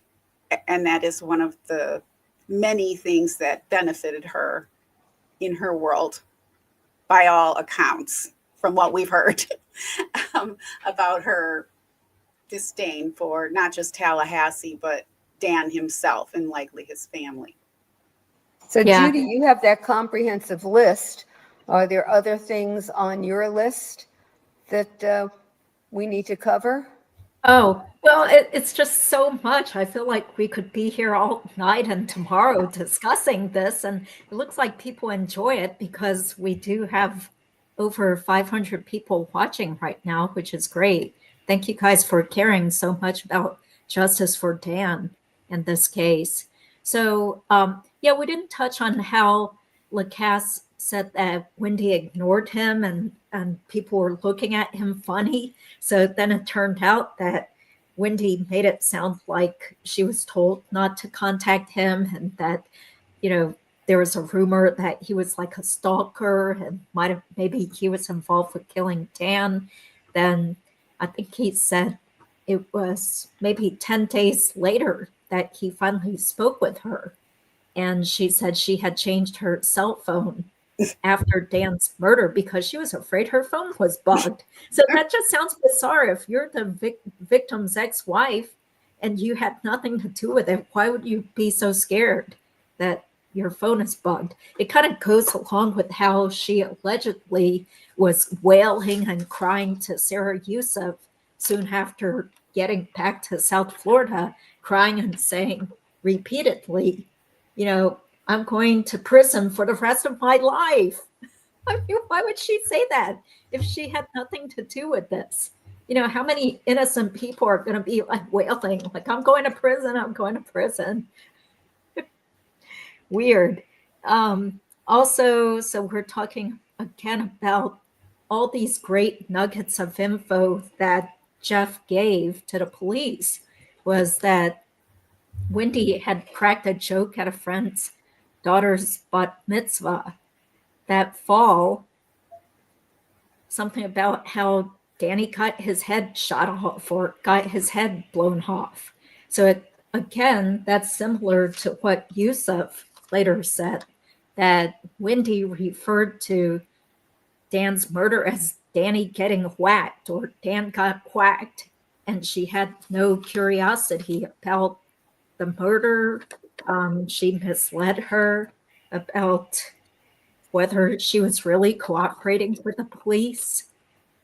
What else? Like those little snide jokes she made during her writing class podcast, calling him the latex husband. And, well, when people ask me, what does my husband do? Then what should I say? Well, not much. He's dead. It just seems very glib and bizarre and offensive for her to still be making these types of remarks. Yeah, and that book, which is unlikely to come in at Donna's trial except to impeach, is a different story if Wendy's prosecuted, because they're her words for her trial, and they relate to her state of mind. Well, can you anticipate that her attorney will file a motion to try to keep out the book? Sure, but I think, what is clear is her attorney will have a much higher hill to climb than Donna's attorney, because for Donna, it was not Donna's voice and it didn't go to Donna's state of mind. For Wendy, it's a different story. So sure, they'll make the motion, but I think if Wendy is prosecuted, at least some parts of that book will get into the evidence at trial. That makes sense. Yeah, thank you, Rosemary. Yes, so definitely the book is also another puzzle piece. She can try to explain it away by saying it's just fiction. But, why is it that you said that you want to share your story? You wanted people to hear about your story, and the main character is so similar to her, and the husband is so similar to Dan Markel. And at the end of the book, the main character also just abruptly dumps her husband and has this baby girl that she adopts, and she pointedly tells him, no, the last name is not going to be Stone, it's going to be Walker. It's going to be my last name. So that's just bizarre. What a coincidence that she wound up legally changing the children's last name also. And on your previous points about her behavior post-murder and her cruel comments, one of the things that Jeffrey Lacasse pointed out in his interviews more than once was her extraordinary lack of empathy, as well as the rest of the family, how they lacked empathy for others and that they were cruel in that way. And so to me, those things are just part of her character. It would be surprising if she were any other way. Yeah, it's an extraordinary lack of empathy, though. I mean, there are a lot of murders out there, and there are family murders and murders that come out of domestic situations, and husbands who kill wives and wives who kill husbands. But I don't recall another one where the surviving spouse changes the names of the children. This one is just so cold. Yeah. And as I recall, and Judy and Dawn, you probably are going to have a better recall than I do. The older boy, when he went to school and they called him Adelson, cried about it. Yes, that was reported. Yeah, so it's not only a coldness with regard to the Markel name, her ex-husband, and his family, but it's also a remarkable lack of empathy for her own children and how they're going to feel that their father's name is removed from their lives, and the older one was old enough to recognize it. It's awful. Yeah, it's really sad. It's really heartbreaking. Yeah, I think that was Deep Dive True Crime who also reported that the child was either crying or screaming or both when he was told at school that his last name had been changed to Adelson. So it's just so sad hearing about that. Wasn't there a story about when Charlie, Wendy, and Rob were children, and Rob, what was it? Did he find some money and want to give it back? No, he got too much change from the snack bar at a tennis He wanted competition. to give it back, and they made fun of him mercilessly for having that kind of conscience. Yeah, because he gave back the change. And I mean, that's just ridiculous. It's like, what kind of lessons do you teach your kids? We've heard so many phone calls between Donna and Charlie that it's like, geez, no wonder the Wendy and Charlie turned out like this, because Donna is just as devious and she seems like a partner in crime with her son. When you hear her chit-chatting with Charlie and gossiping about people and talking about everything and just praising her son, it's just really bizarre. It's sad that they got praised like that. It is. Well, and after all these years not returning the Holocaust ring to the Markels, it's just, to me, it's just over the top in callousness. I mean, I don't know how valuable the ring is, but it doesn't have the value in terms of the emotional, pull that it would to the Markel. So why, it's what did Shakespeare call somebody relating to Iago in Othello, that it was motiveless malevolence, and that's how it feels here. It's just, that's how I would describe it: motiveless malevolence, doing it for the sake of the fact that you can, Right. without regard to the impact on others. On the children too. Yeah. So it also seems weird. Like, why would she keep the grandchildren away from Dan's family for about 6 years after Sigfredo got arrested? Like if you had nothing to do with the murder, then why would you do that? It sounds bizarre. And I would say, even if you have something to do with the murder, the kids don't have a memory. You can assure, when you talk to the grandparents, that they're not going to say anything to indicate that the Adelsons were involved or disparage their mother or anything else. That, you can control that.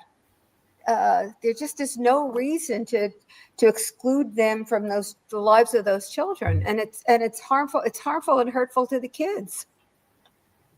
Well, actually, I think it probably would be hard for Wendy or Donna to have controlled what people were going to say to the kids or what questions the kids could ask of their other grandparents.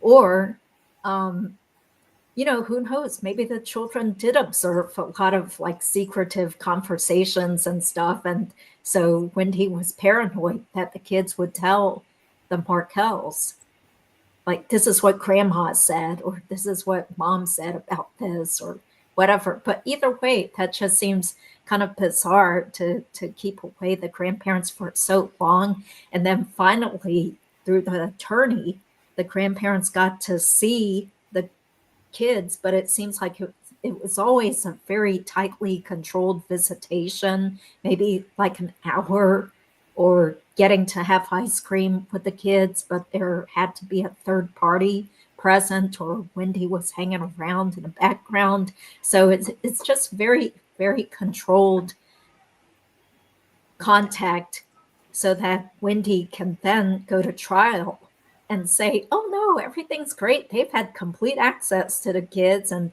they've been able to see the kids, just like how she invited the grandparents to the older son's bar mitzvah and then rescinded the invitation after the trial.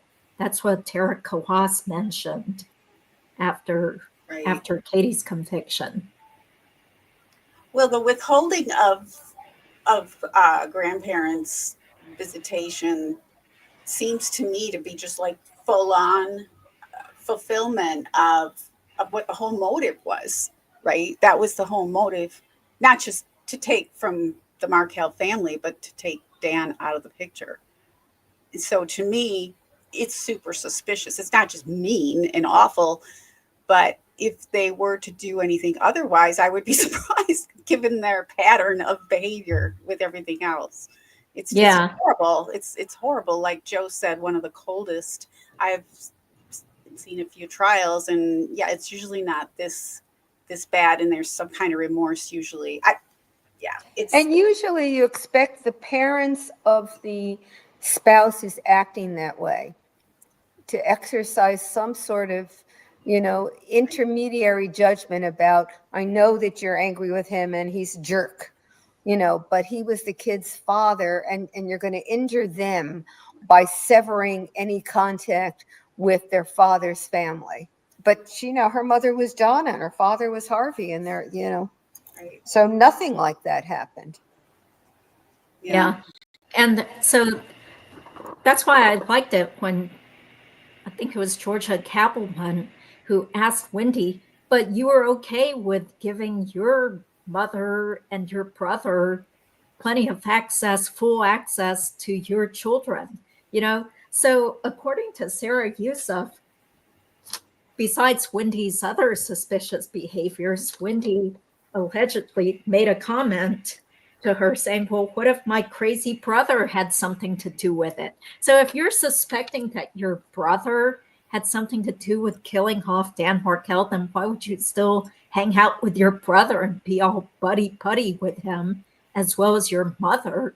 You know, she was totally fine with them having tons of family time with the kids, which also, again, makes me think she knew she was involved with the whole murder. That's why she was totally fine with hanging out with them. Seems like Mm-hmm. that's what it looks like. I mean, for anyone to question why a person like us looking, we can only look at what we know, like publicly. Mm-hmm. Why Yeah. would we question it? Like, what? We'd be crazy not to question this unusual behavior. And Yeah, how- exactly. Yeah. Yeah, but supposedly she never talked to her family about it because her attorney told her not to. But Yeah. in one of the phone calls, didn't Donna say that wasn't true? That her attorney didn't tell her she couldn't talk about Dan's murder with them, something like that. Oh, here's a question. Why is Kawas a witness? So we can only guess, but I'm thinking that perhaps Kawas had some sort of communications with Donna and or Harvey, maybe about payment of legal fees. You I mean, know, what do you think? I thought that too, but I rewatched Mentor Lawyer's clip after Katie was convicted, where Tara Kawas is outside the courtroom talking about the case, and she could not have been more emphatic that the money did not come from the Adelsons. I mean, she said it over and over again, and she said, I can't understand why we say no, we say no, we say no, and people still come back and say they paid somehow. And Mentor Lawyer James asked a question. Well, you've got the clip, so I'll just stop and let you run the clip. Okay, yeah, because, well, there are multiple parts in this video. Please go to Deep Dive True Crime so he can get the watch hours and stuff.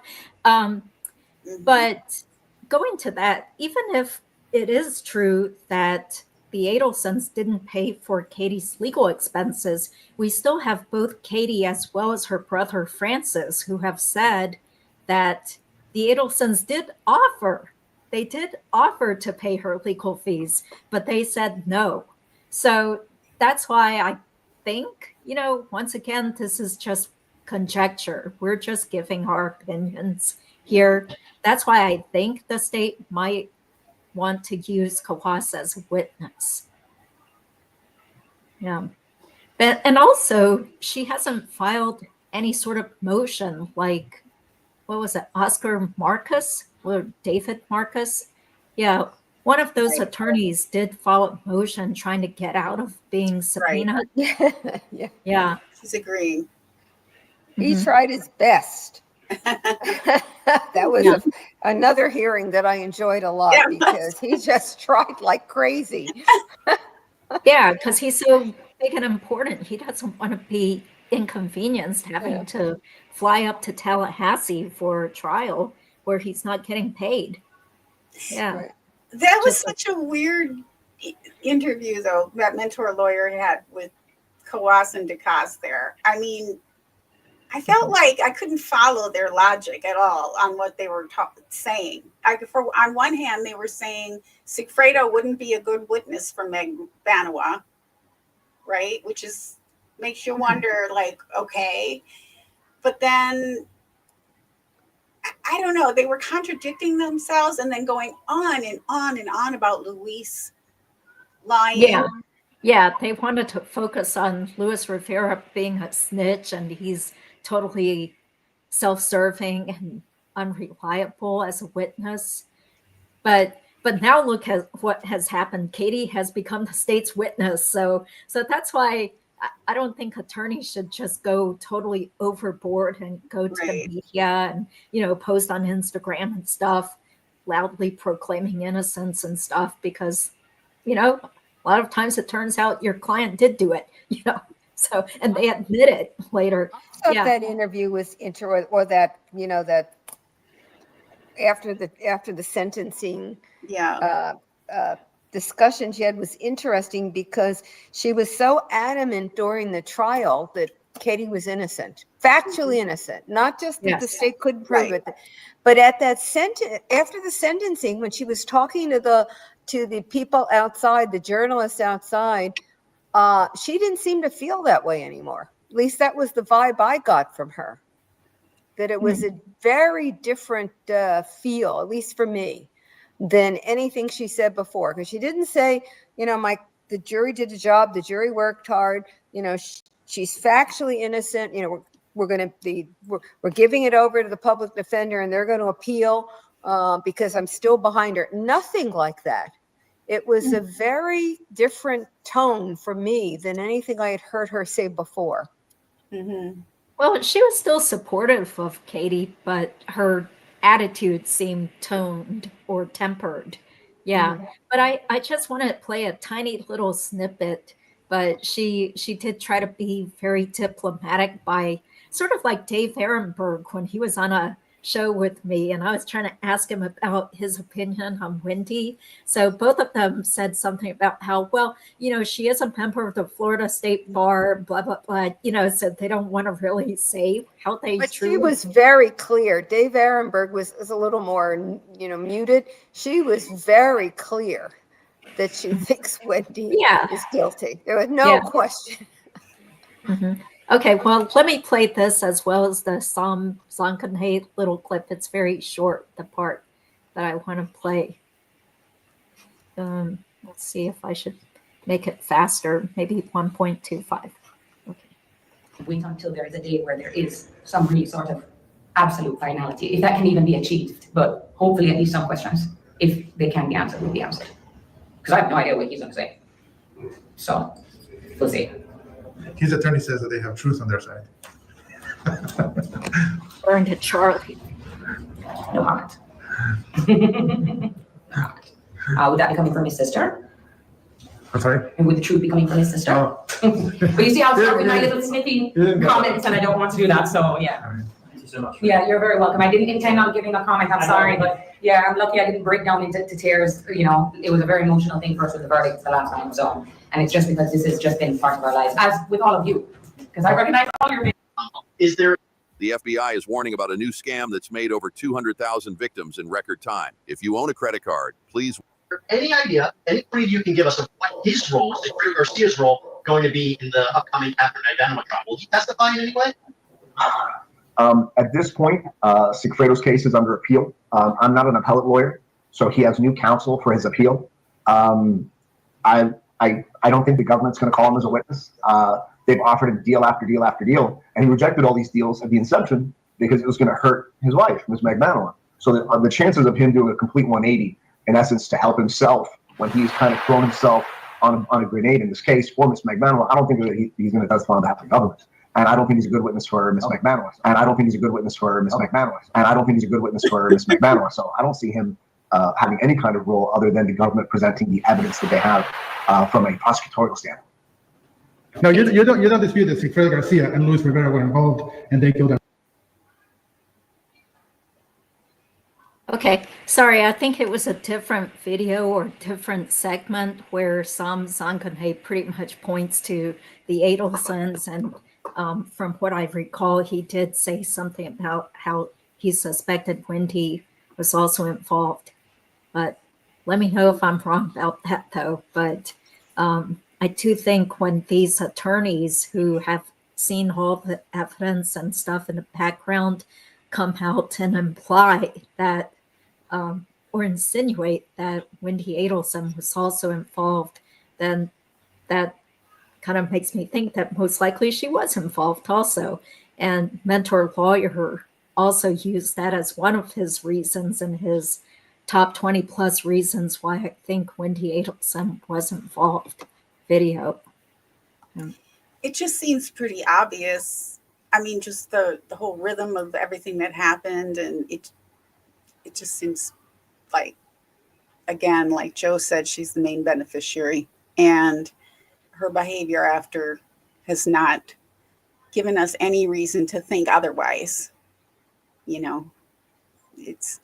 But I found what Kawas was saying and Sam, it didn't make sense that if Sigfredo were to testify, it was going to hurt Katie, but then they're trying to put this theory out that Charlie and Sigfredo organized this and it didn't have anything to do with Katie. I mean, nothing made sense. I didn't find anything from Kawas and Lacasse to be really coherent or believable. Nothing made sense. They were contradicting themselves with their own statements.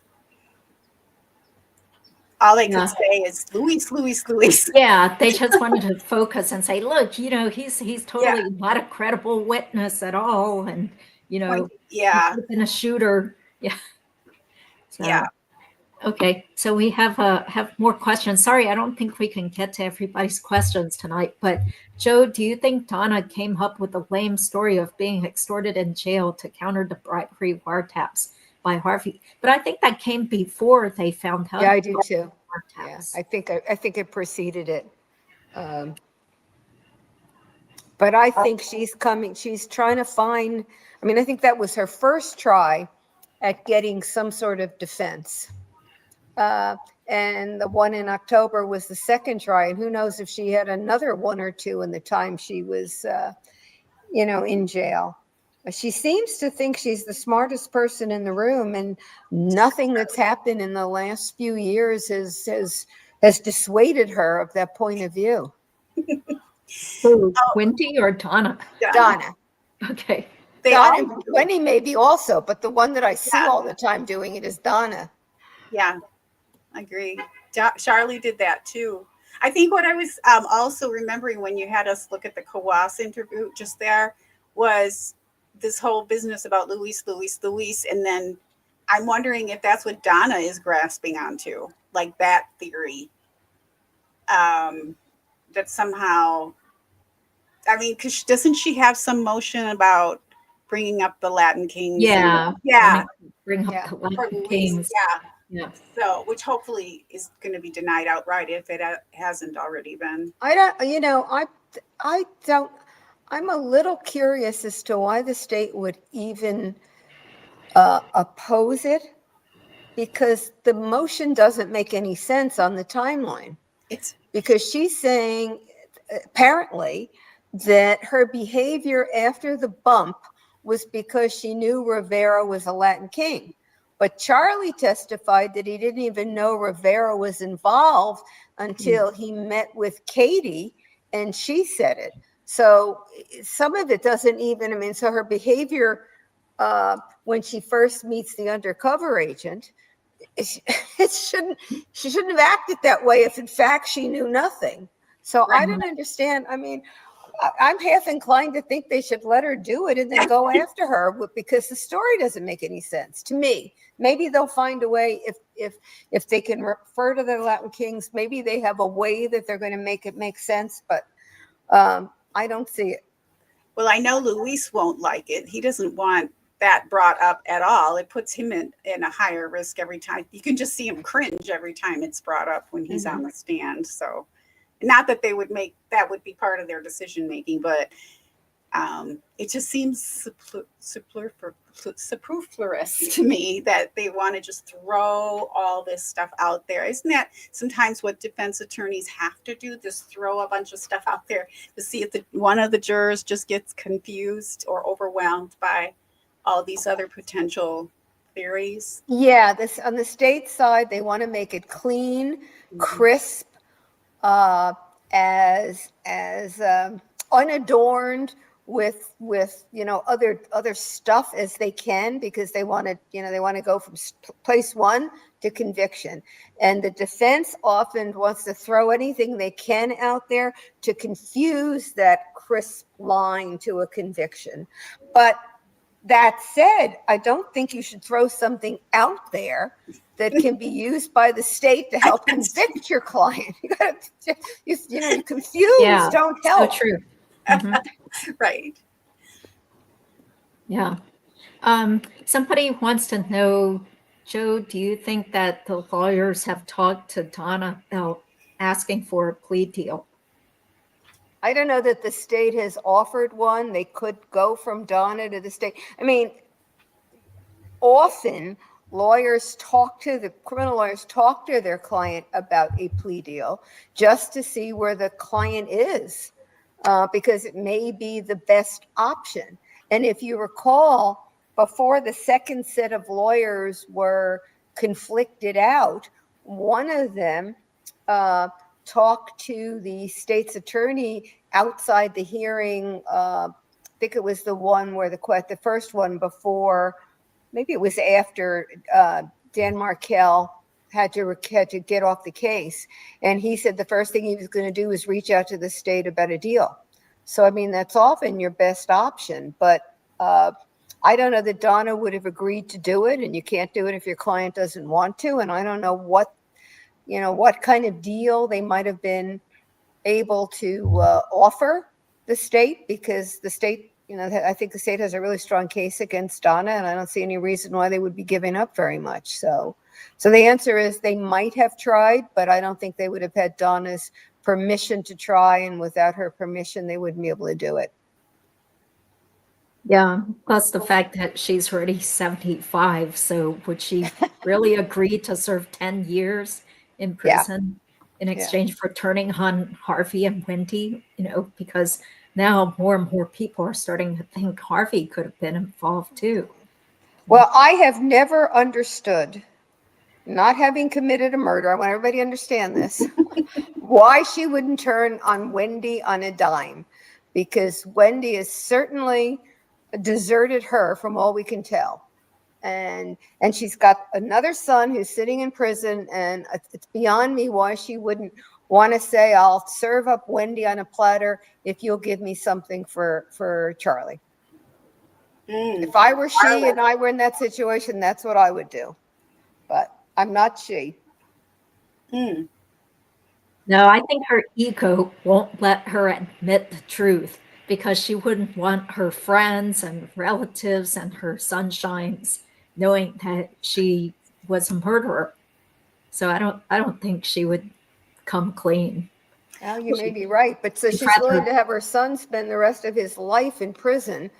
Her beloved son, maybe her favorite of the three, According to spend his him. whole life in prison because her ego will get in the way. You may well be right, but I would do it. Very hard to admit to murder. Remember Katie's friend who was on your show, Judy, and we asked about why Katie, took so long to speak up and to testify or to say anything really in Charlie's trial. And she said, I don't remember her words or anything, but it is very difficult for anybody, from what I understand, to admit to murder. Yeah. I would think that it would be easier as you're sitting in jail or prison day after day after day, and your kids are growing up and you're not seeing them, that at some point, and she did actually, at some point you say, okay. She finally did. Yeah. As I say, I haven't committed a murder. I have no intention ever to commit a murder. So I'm probably not well placed to speak as to what I think they should do. Yeah. Okay. Well, Jo, are you okay answering some more questions? Sure. Okay. I mean, I can try. How much does motive weigh in a criminal case? Motive is not an element in a case. So the state can try a case and never show motive, but motive is very helpful with a jury because they want to understand why something happened, because that helps them decide that in fact it did happen. So motive is important.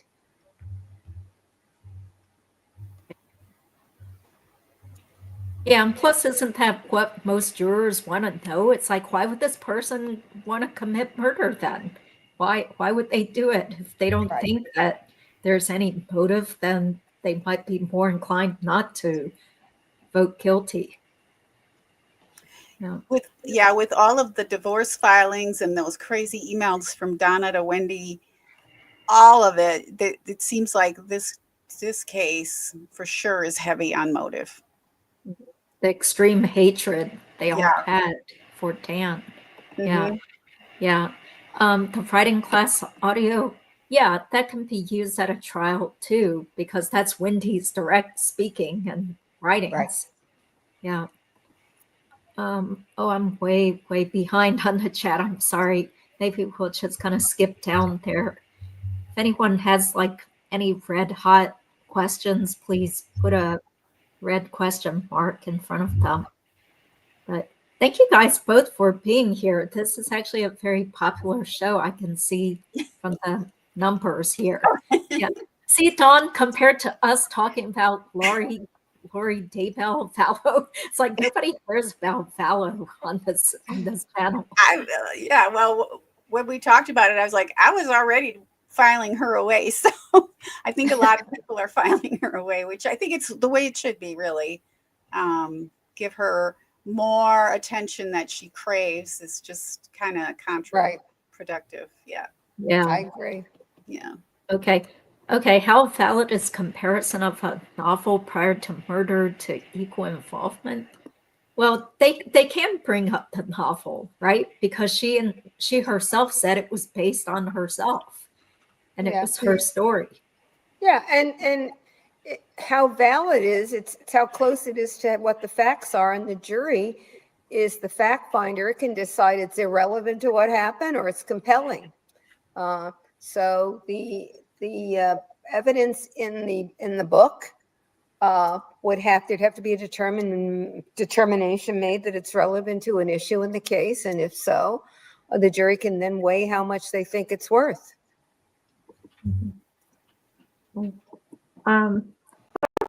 This Julia has won one of our trivia contests in the past, so she's wondering, I thought Wendy went to Coral Springs immediately, not Miami. Yeah, that's what I'm not sure of, because I do recall somebody saying that she first went to the Coral Springs, the big family house that she grew up in first. And remember, Lacasse said that she had told him she was cleaning out her childhood bedroom before Dan was murdered. So what do you guys recall? Where did she go first? I don't even know where Coral Springs is in relationship to Miami. Yeah, it's north of Miami. Is it close? Yeah. I guess it's in traffic. Yeah, maybe an hour. Yeah, north. I don't remember. I suppose it would make some sense because that house still had furniture in it, didn't it? Or no? Yes, they didn't sell that house until I think 2015. So we were able to see pictures of that house online. But I recall Wendy did say something about how her parents were thinking about moving or downsizing to Miami. So they were just trying it out. So I guess that sort of explains why they had both places at the same time. So I'm not sure, but it kind of makes sense that, well, wait a second. We don't know for sure which school the kids went to first. Or how long they were in the house, even if they went there first. It might have been only for a short period of time. Who knows? Yeah. I'm sorry, I don't know. Yeah. And nor do I. Okay. What about you, Dawn? I don't know. That's not something I would really, because it doesn't really, unless it impacts the case or there's something to that, I probably wouldn't remember it. Yeah. Okay. Yeah. Sorry. Maybe Sandra knows. Sandra seems to know everything. Everything, right? She won our trivia contest also. Okay, right. Jo, how do you think Wendy will approach her testimony, trying to protect Donna or throwing her under a bus? I think Wendy will do whatever she and her lawyer thinks is the best way to avoid being prosecuted. And if that is thrown, now I don't think, depending on what, and I've lost the name because you pushed it up, but whoever it was, depending on what you mean by throwing under the bus, she's not going to do anything to throw Donna under the bus that would implicate her in the crime. So, that would be, her testimony would have to be careful that it would not at the same time cause her problems. Now there's still immunity, so the state can't use it, but she also wouldn't want the public at large to be more convinced that she's guilty. I think she's got an ego too. So I think her testimony is going to look a lot like the way it was in Katie's case and the way it was in Donna's case. I mean, in Charlie's case. What additional questions do you think they would have for her, or would they keep it the same questions that they've had throughout the other trials? Yeah, I think I mean, they brought in Donna's controlling nature with regard to Wendy and Donna's hand on the, on the steering wheel about, we got to get you to Miami in Charlie's case. That's more relevant to Donna's case. So I don't know if they've got more that they can use. And I haven't thought about this, whether there's evidence that they used against Charlie that they wouldn't use against Donna. I just don't know. I think it's going to be about the same. Going to the crime scene. I don't know how Yeah. Well, that this time against Donna, they also have, her notebook, if they're going to use anything from the notebook. They've got Rob Adelson, who may testify. Sarah Youssef, if Sarah Youssef testifies, whatever it is that Donna did with regard to that jailhouse informer, what's her name, Bernhard, which is more of it against Donna. I mean, Donna is, I think I would hire Donna to help me make a case as a prosecutor, because I think the strongest piece of evidence, which is the fleeing, she did on herself. And depending on what that evidence is about what she did with Bernhard, that could be pretty compelling too. She's trying to get somebody to perjure herself to tell a story that suggests that she's not guilty. I mean, yeah. She just keeps digging her own hole, and then the wiretap calls with Harvey. She's digging it's the Grand Canyon with her. It's not a minor hole. I mean, she's just busily. When she's not doing that, she's talking and saying things she shouldn't say. I mean, she's just a busy little energizer, like doing all the wrong things. Yes. Donna. Oh my gosh, this is going to be fun. Gosh, it's July. We're only a month away. I can't. Oh, finally. I hope it really happens. Yeah.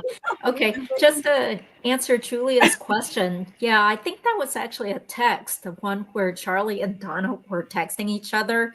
And Charlie said, for all we know, or, maybe he got killed by a drug dealer that he didn't pay. I mean, of course, that's going to come in. That's just like so. Once again, it blows apart his so-called extortion theory. You weren't extorted if you were still coming up with these wacky ideas as to who could have killed Dan. Yeah. Right.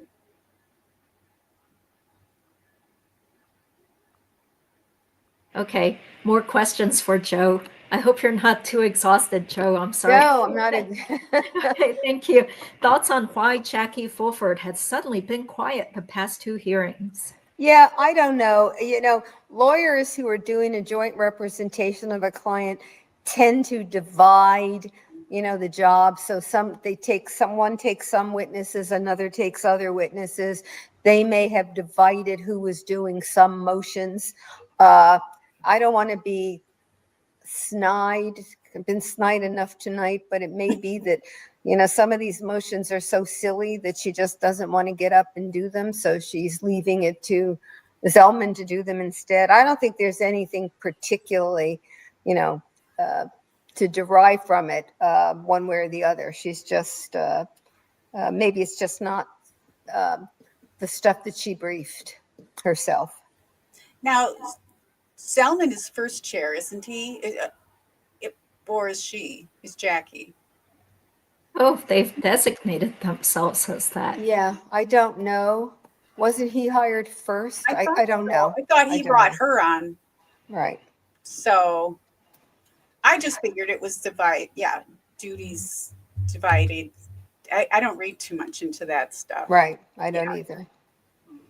Okay, another question. Do you think Georgia will ask Wendy the same questions in Donna's trial as she did in the prior trials? Or could we hear new evidence about the divorce, Wendy's behavior, and motive? Is that for me? Sure, why not? You're the professor. I think they'd be the same questions in Donna's trial. I think some of what Rosemary is talking about the divorce, Wendy's behavior and motive, will be more relevant if Wendy's prosecuted. But I don't know that there's going to be much more with regard to Wendy in Donna's trial. Okay. Yeah. Well, let's see. Will Donna testify? Yeah, I'm pretty sure she's going to testify. That's her way to try to convince the jury of her whole story of being a poor grandma and who's being unfairly accused. And I think her defense is mainly going to be that she trusted Charlie and she just did what Charlie told her. Write these checks out to Katie to help her out. Okay, I have a question for both of you. What would you love to see on the cross of Donna? Of course, obviously they have to stay within whatever is asked, however she testified on direct, but what would you love to see asked of her in all reasonableness that might be a little pushing the limits?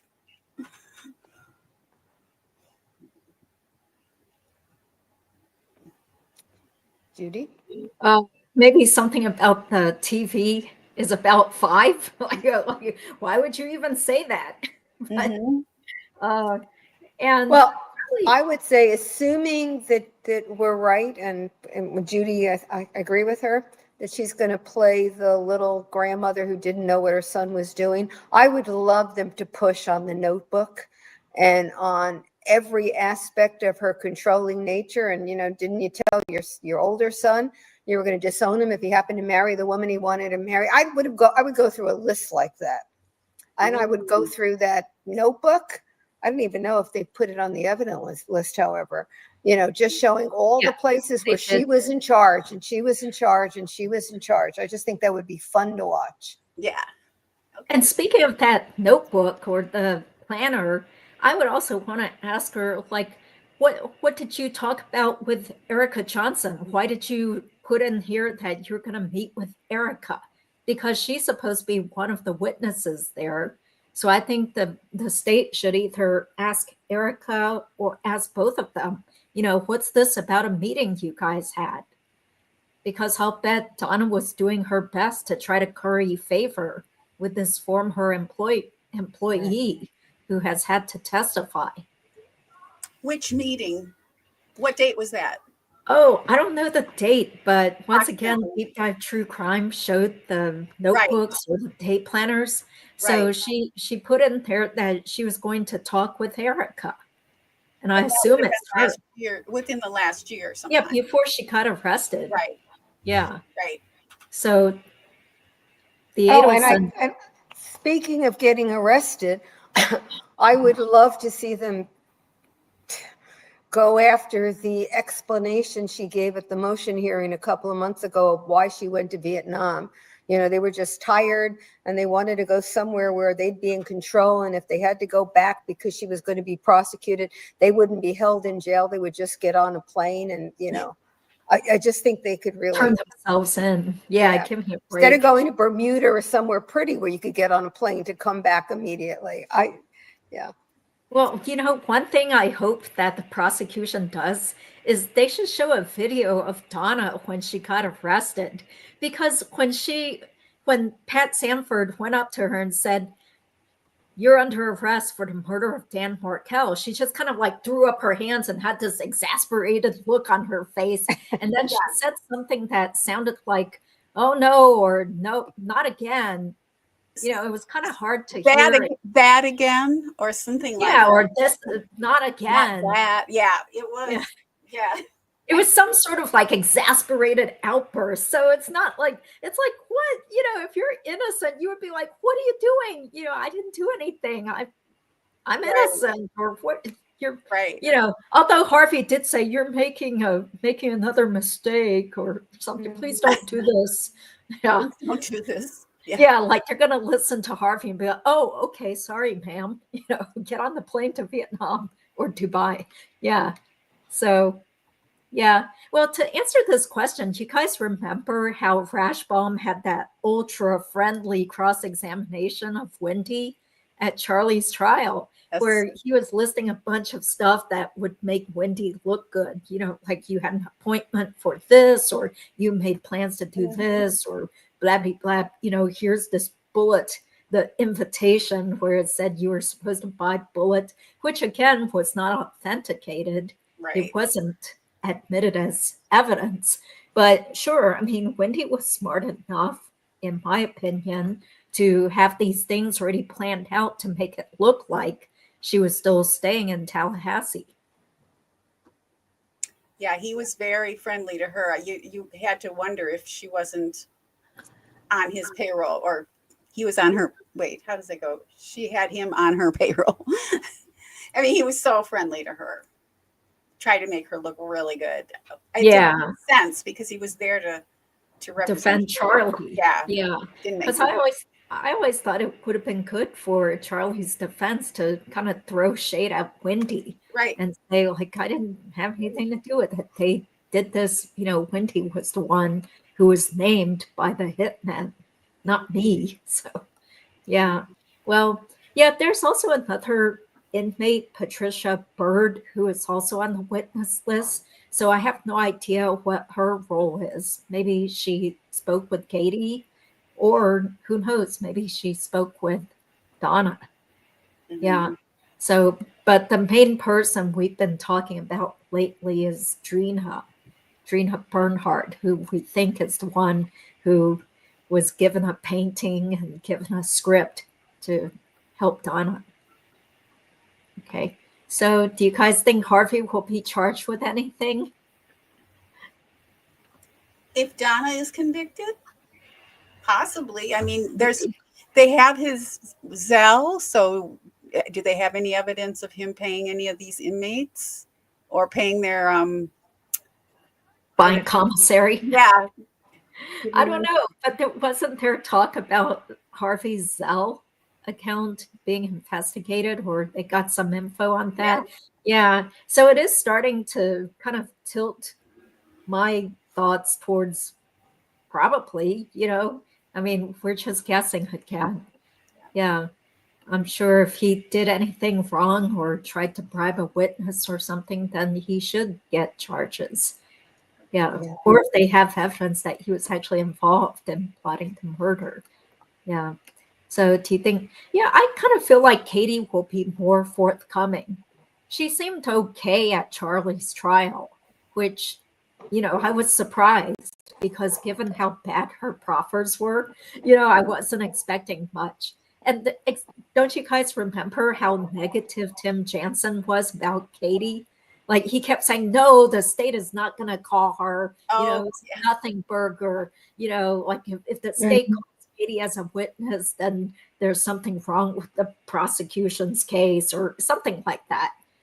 But the problem is with Katie, with any witness, after 10 years, their memories start to go. Even Brannon's last testimony, I felt like Georgia really had to help him along because your memories really do fade. He's had many, many other cases since then. You know, this is a total side note, but do you know if his father was also a police officer in Tallahassee? Because there was a Brannon who was part of the response to the FSU murders by Ted Bundy. And there was a historical piece, and Brannon, I think his name was Scott Brannon, so it would have been like 20 years older than him. So I was just kind of curious, 20 or 30, Yeah. Okay. Do we feel that Charlie started dating Katie? Well, maybe, but I think it was more that she was a pretty Filipino girl. Back then, she was really pretty looking. Cute. Yeah. Yeah. And that was just his type. Yeah. But then also probably finding out that she's financially desperate and her baby daddy is this thug with a criminal record probably made it even more enticing. And that happened really fast. I mean, it wasn't many dates when he's like, do you know somebody who can harm somebody? Harm someone, yes. Yeah. That's pretty sloppy too. Like, Yeah. no, he doesn't know her that well. How does he know she's not gonna? Yeah. Well, I mean, Rashbaum was making it sound like they had just started dating in October, and then by Halloween, he was supposedly already asking Katie to find someone to harm someone. But from what I recall, they both worked at the same dental practice sometimes, because Katie was working as the front desk person at Sophie Dental, and Charlie would go there to work sometimes. So maybe he did actually know Katie before that, before they had a date. He didn't date. Donna is an interesting mother. She was very controlling over who Rob should be able to marry. She was about as involved as she could be, that Wendy needed to fire a nice, successful Jewish boy. But with Charlie, she seemed to be okay with him dating women who may not have had college educations, who didn't come from sort of a high-class background. And I get the impression that of the women he dated over, and this may be unfair, so let me apologize in advance, but the women he dated over a long period of time, that he might have had one or two others who he thought might have had good connections for finding a hitman for him. Possibly. Yeah. Yeah. He did seem to like some sort of trashy women. So I don't know if you guys saw that comedic reenactment that I did with Vince last Monday, but once again, it didn't start out as comedic. It wasn't supposed to be comedy, but as we reenacted and said the words from the phone call between Charlie and Janice, it was like hilarious. So anyway, so how do we think Wendy is probably feeling very nervous. So Jeff had mentioned she was already taking some sort of medication, maybe antidepressants or something back then. So, I don't think she has a job or nothing that's really out there that you can research. Mm-hmm. So she's probably busy preparing, getting her answers straight, and figuring out what witty diversionary comments she can make in front of a mirror, no doubt. No doubt. But she's she can be a good actress when she wants to. Yeah. Donna pushed Wendy to have kids. I wouldn't be surprised if she did, because Wendy seemed to really enjoy dating and being on the dating circuit and meeting different men and being sociable and being a social butterfly. So I bet once she had the two children so close in proximity, so close in time, that she probably did feel depressed, or like her life had ended because she's stuck in Tallahassee with Danny and two young children, and not being this prestigious, high-achieving type of person. Yeah. So thanks, everybody, for being here again. Let me scroll all the way down real fast. Let's see. The note. Oh, okay. My answer is no, Charlie wouldn't have to testify. Yeah, because they can still bring in these texts and stuff, things that law enforcement found, since they're all conspirators. As long as it's in furtherance of the conspiracy. So not everything that Charlie says would be in furtherance of the conspiracy. But if it is, he's with conspiracy, the statement of one is the statement of all. So it would be like Donna saying it at Donna's trial. Yeah. Thank you. Okay, we'll kind of try to wind this down here. Yeah, tomorrow's a work day already. So thank you. Yeah. Let's see. Well, let's get back to Wendy again, because I feel like I still haven't been able to address all of the points in here. And so I would say the overarching reason, besides the drive up to the crime scene thing, as to why I think Wendy was involved in the murder, is that they needed to make sure the murder was done and that they weren't going to get ripped off again because apparently these jail inmates had said, Sigfredo mentioned to them that the Adelsons had paid someone $50,000 the year before, and they got ripped off by that person.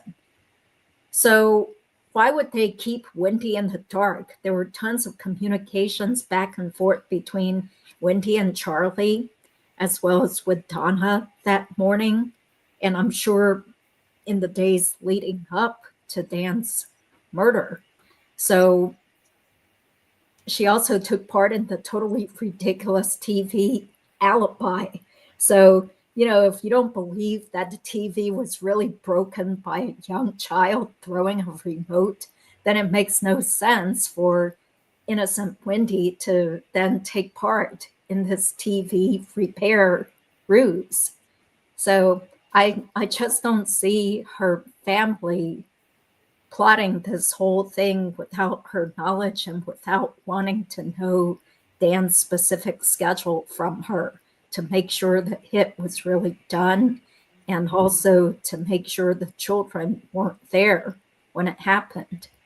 Judy, the way you frame that is very, very compelling, because that's true.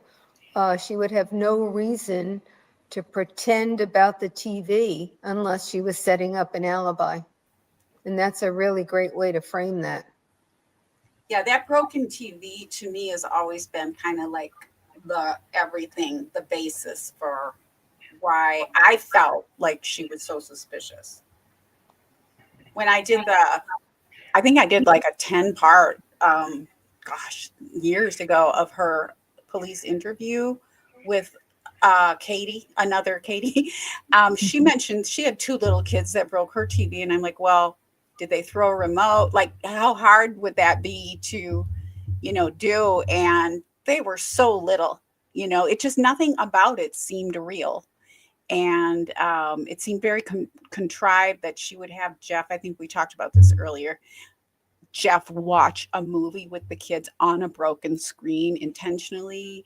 The whole thing just seemed so off, and it never made sense to me that she would need her mom and her brother involved in whether or not to fix a TV in the first place. Like, it just, nothing made sense. Exactly.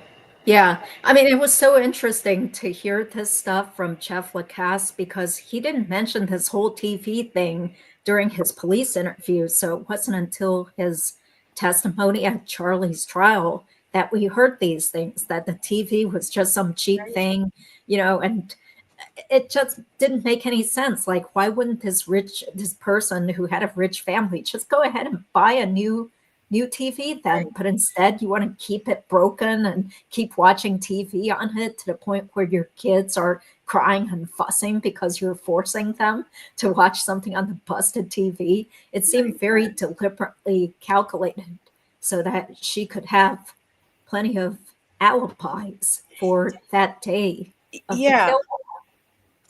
And didn't he, sorry, I didn't mean to talk over No, go ahead. Didn't he also, Judy, did he say there was another little TV in the bedroom that they could have watched on? Yes.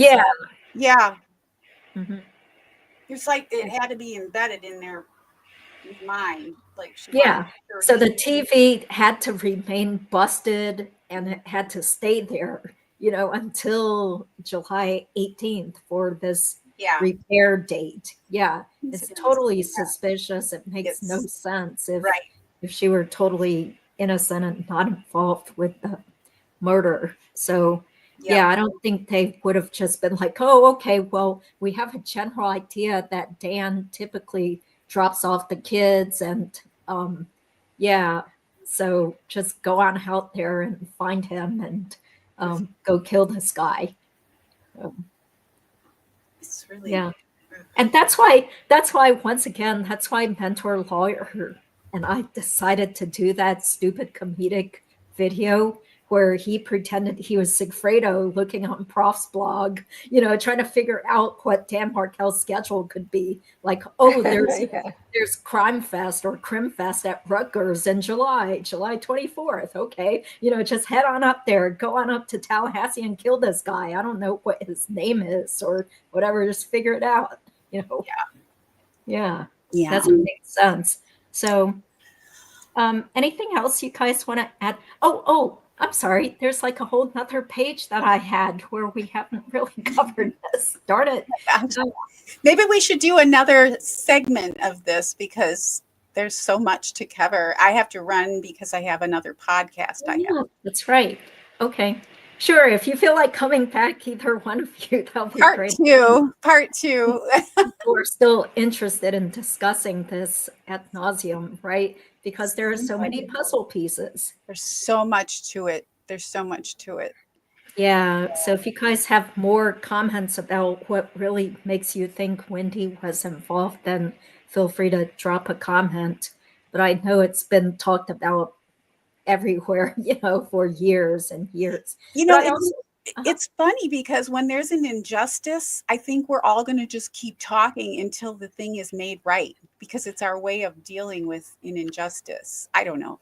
That's my psychology, my non-psychology degree. Exactly, because we've heard so many people say such wonderful things about Dan Markel, and his family just seems so nice and dignified in contrast to the Adelsons, and you just feel so mad and angry for them that this happened. Yeah. I would also, just one last thing to point out is that the tenor has changed over the years. For example, the people behind Justice for Dan, originally they had posted something supporting Wendy. I think this was around 2015 or 2016, just saying, hey, you guys tone down your conjectures about Wendy, and, Wendy's been cooperative, something supportive. And I recall she even posted on Justice for Dan way back when, acting all innocent and stuff. But then years later, it's pretty obvious that the people behind Justice for Dan have changed their tune, and they think Wendy was involved after all. There have been all these former friends of Dan and Wendy's, who have publicly come out to speak on shows like STS, just basically saying, hey, initially, I didn't want to think she was involved. I didn't think so. But then things totally changed over the years. Yeah, it's hard to not think that for me, but that's just me personally, and I know you're sharing that, but yeah. Mm-hmm. Yeah. Okay, Jo Potuto, any closing remarks?